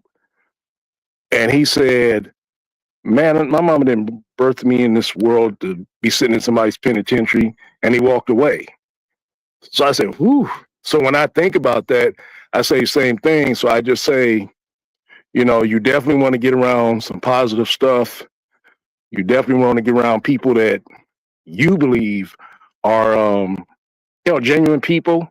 You know what I'm saying? Because that's something else. I'm not saying when my mother passed away, I let my siblings, you know, people, when you're dealing with death, all of a sudden people come out the woodworks and, oh, if you need anything, and, you know, you get all this. So I ain't with the fake and phony. So yeah. I had people a little nervous because they know I knew the truth, right? And I told my siblings, I said, I'm not going to say nothing, but there's not nobody come to me that I know what the real is. I didn't like it, but I let them deal with their grieving the way they needed to deal with it. But I could probably count people on one hand that I let even communicate with me, literally. You know what I'm saying? So I mean, because I don't do well with fake and phony stuff. I really don't. You know. So just to say that, man, you know what I'm saying? You know, stay prayed up. You know what I'm saying? Get busy. I don't care if you got to start taking morning walks. You get up, brush your teeth, throw some water in your face. Say, man, I'm going to get in the car, I'm going to ride up to this park, man, and just walk this bad boy till I'm tired, come back, take a shower, and then start my day. You know, whatever you got to do, man. Just, if you can go to a mall and sit and people watch. I used to do that too. You know what I'm saying? Just watch people, if nothing else, and be sitting there thinking and praying at the same time. So it's a lot of things I learned in my counseling to kind of do to get through it.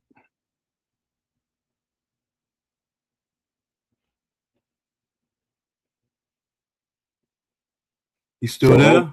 Yeah. I'm here, brother. I'm just looking around, but yeah, just you know what I'm saying? Stay prayed up. I've been praying for you, man, and you know I don't just tell people I pray. I do pray. You know what I'm saying? And God-fearing, man, and you know I'm not trying to go to hell or jail for nothing or nobody, man, and so I just stay in my lane, man, and that's pretty much it. You see that interview with Andre Ward and Earl Spence? I saw some of it. Yeah, that was kind of wild, man. He talking about they didn't have no sparring. I don't know what to believe on that, man. I don't want to even assume, but I can't. That kind of money, and you mean tell me for 8 weeks or whatever, man? You mean tell me after the first week, second week, you say, well, he didn't have no southpaws. I'll just put it this way. I can't say somebody's lying. I will not say that because I wasn't there, but some ain't adding up because there ain't no way in hell a fight of that magnitude and the money that you were going to make or that you even had made prior to that, you can't afford to fly a couple guys in. You know what I'm saying? Everybody I know, you know what I'm saying? If they got, I don't care if they getting 10,000 now, they may have to get somebody come from a couple 100 miles or something, but you couldn't find no southpaw in the whole United States. And I mean, you could have flew somebody in from another country. You know what I'm saying? But I mean, that's none of my, I don't know.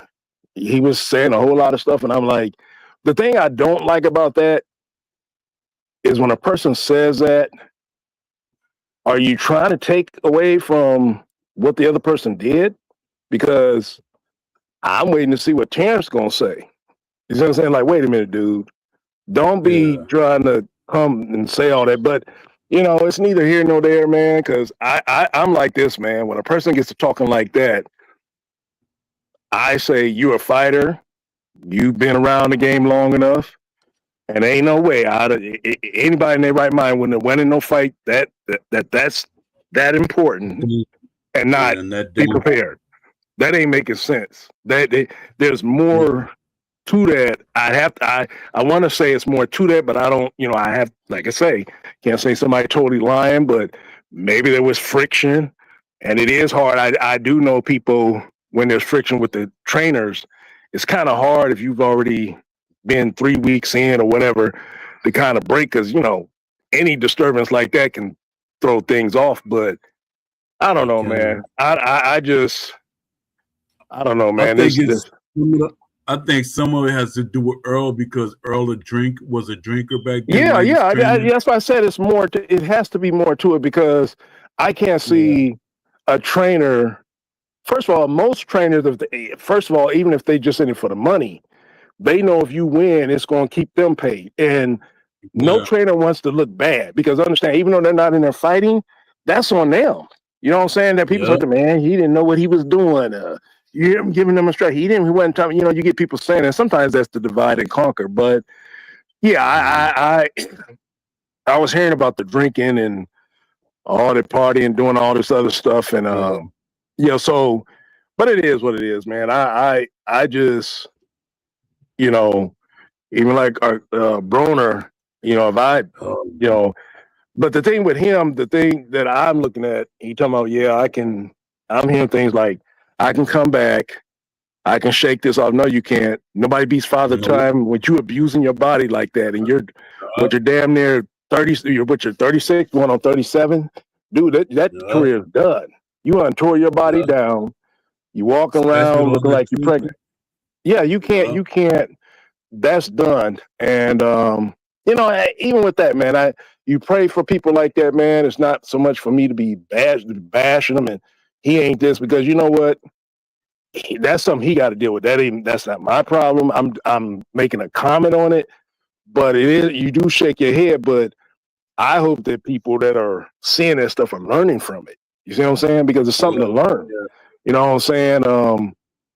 You can be riding high and you buying and you doing all this, and then, man, you got to remember, eventually all this is going to come to an end. You ain't going to be fighting no more. That money's not going to be coming in. So you have to get to a point of learning how to budget and living off that interest and chilling, man. I mean, trying to impress people and all that, man, all them people going to move on to the next person. I'm big on, like, when people always talk about fighters are scary and they don't want to fight, and I'm like this, man. And I was having this conversation a couple weeks in the barbershop, and I was telling the guys, I said, it's a business. You have to understand something. I'll use Mike Tyson when he lost to Douglas. I said, when Mike Tyson, before he lost to Douglas, I said he was averaging about $10 million a fight. When he lost to Buster Douglas, when he made his first comeback with Henry Tillman and we'll say Alex Stewart, it was like $3 million a fight. The ringside seats went from $1,000 down to $500. I said that promoters, they'll talk like they love you and they with you, but what you have to understand is once you lose, it's strictly business with them. You know what I'm saying? Because they can say, well, brother, you lost. You lost. You know what I'm saying? So I always tell people, and then on top of that, people are always screaming for fights they want to see. Are you going to pay for it? You know what I'm saying? Are you going to pay the pay-per-view, or are you just going to watch it on we'll call it the off market? You know what I'm saying? Fire sticks and all this other stuff. So I don't really complain. I mean, there's certain fighters I look at and I go, yeah, that dude, I don't know, because you ain't never even made a $500,000 and you talking about you want $5 million. Now, if they offer you $2 million, you should take it, but you talking about you want $5 million. Well, wait a minute, brother, you ain't even, you know what I'm saying? You ain't even made $500,000. You know what I'm saying? Your biggest person is $100,000. So if they offer you $2 million, you got to take that. Then if you whoop him, you can get more. Now I can see if your biggest person $100,000, now they talking about $200,000. I mean, okay, no. And he's getting what? $20 million? No, we ain't doing that. You know what I'm saying? Obviously, you called me for a reason. You must see something, even if I'm just supposed to be the stepping stone. So, but no, brother, that's what I wanted to get on here and say to you, because I heard you and I was walking. I said, man, let me see if I can say a couple word of encouragement to this brother, man, and tell him, I know it's tough, man, but it's a process, man. It takes time. Each day is moving you closer to learning how to live with it, because that's what I have, even though I have my moments. But yeah, you know, being busy, true, man. If you can get out that house, especially while it's not wintertime and cold, yeah, man. Try to, you know what I'm saying? Like I said, go take a walk, man. Walk till you, man. Say, man, I've been walking out here for about an hour and a half. I'm kind of tired now. And then, you know what I'm saying? You kind of thinking about that, you know, get you something cold to drink. You got to go people watch at a park or a mall or something like that, man. Just, you know, something that you could just observe, you know what I'm saying? Just looking at different things and stuff like that. That's what I do. But yeah, man. But other than that, everything I kind of get your emails coming through my mail. I kind of glance through them. Honestly, I've shared a few of them with the developers for working on me. And I said, well, take a look at this, see what you can peel back from what, you know, is really important. Because my main thing is like, someone was like, well, you don't want to lose, what they're saying, because it's mobile and tablet, they were like, well, you don't want to lose out on people that don't have devices. They have older. I said, well, research I've done, you can't worry about people that have phones that are 10 years old. You know what I'm saying? You got to stay in today's technology. I said, if it's more than at least 3 to 4 years old, I'm not trying to worry about that. You know what I'm saying? I'm trying to make, I want something premium. So yeah, but it's going pretty good, man. I never would have thought it was this damn work. It's a lot of work. My goodness. And it takes a while because I'm doing something different, right? Innovative. So that's why it's taking the longest. And that part of it is really, it's easy to do environments and arenas and all that. But when you talk about the technology that we're doing, yeah, this is different. So, they're working hard. So matter of fact, I responded to them today. They wanted me to look at something. And so probably a couple times a week I hear from them and just give them feedback, say, no, change that, do this and all that. But hopefully by the end of this, I'm going to say November or something like that. So yeah, we're still ways, but it's a lot to it. There's a lot to it, brother. But anyway, man, I'm not going to hold you up, but yeah, it's good talking to you, man. Just keep your head up. Keep doing what you're doing. All right, then, brother. You have a good evening. You too, man. Appreciate you, man. Yep. All right, yeah, I'm about to give my shout outs. I did a 3-hour show. I'm gonna give my first shout out. Shout out to Aaron. Appreciate you, man, for coming in and co-hosting with me. Shout out to E-Boxing Champions. Shout out to Warren Taught Me. Shout out to Card Boxing. Salute. Appreciate you, my brother. Shout out to Crooks the Great. I don't know why you ain't popping. Oh, you did pop in. Shout out to Crooks, man. Appreciate you for coming through. Shout out to Precisely _1. Shout out to Leafy. Shout out to AJ Pax. Shout out to J MMA.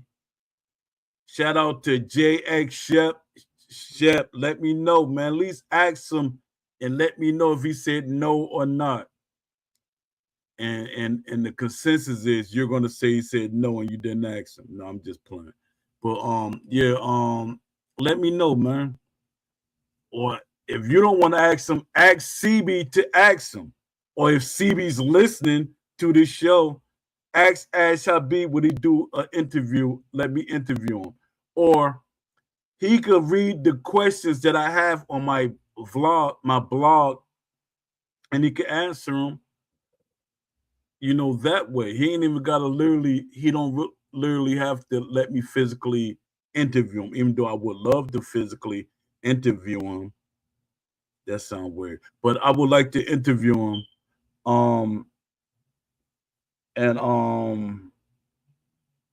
Or I just send the questions and he could look at them and write answers to them, or get somebody to he answer them and somebody could type them out or something like that.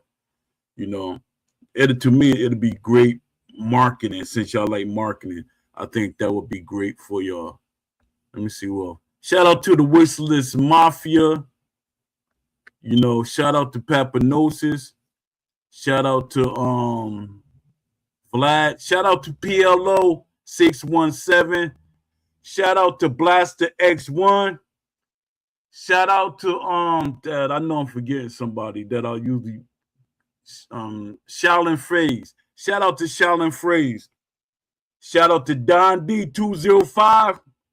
You can catch him on Twitch, Don D205. You can catch him on Twitter, Don D205.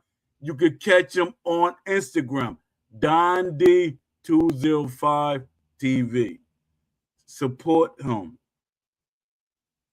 Appreciate everybody that came through and they listen and support me. Appreciate all of y'all.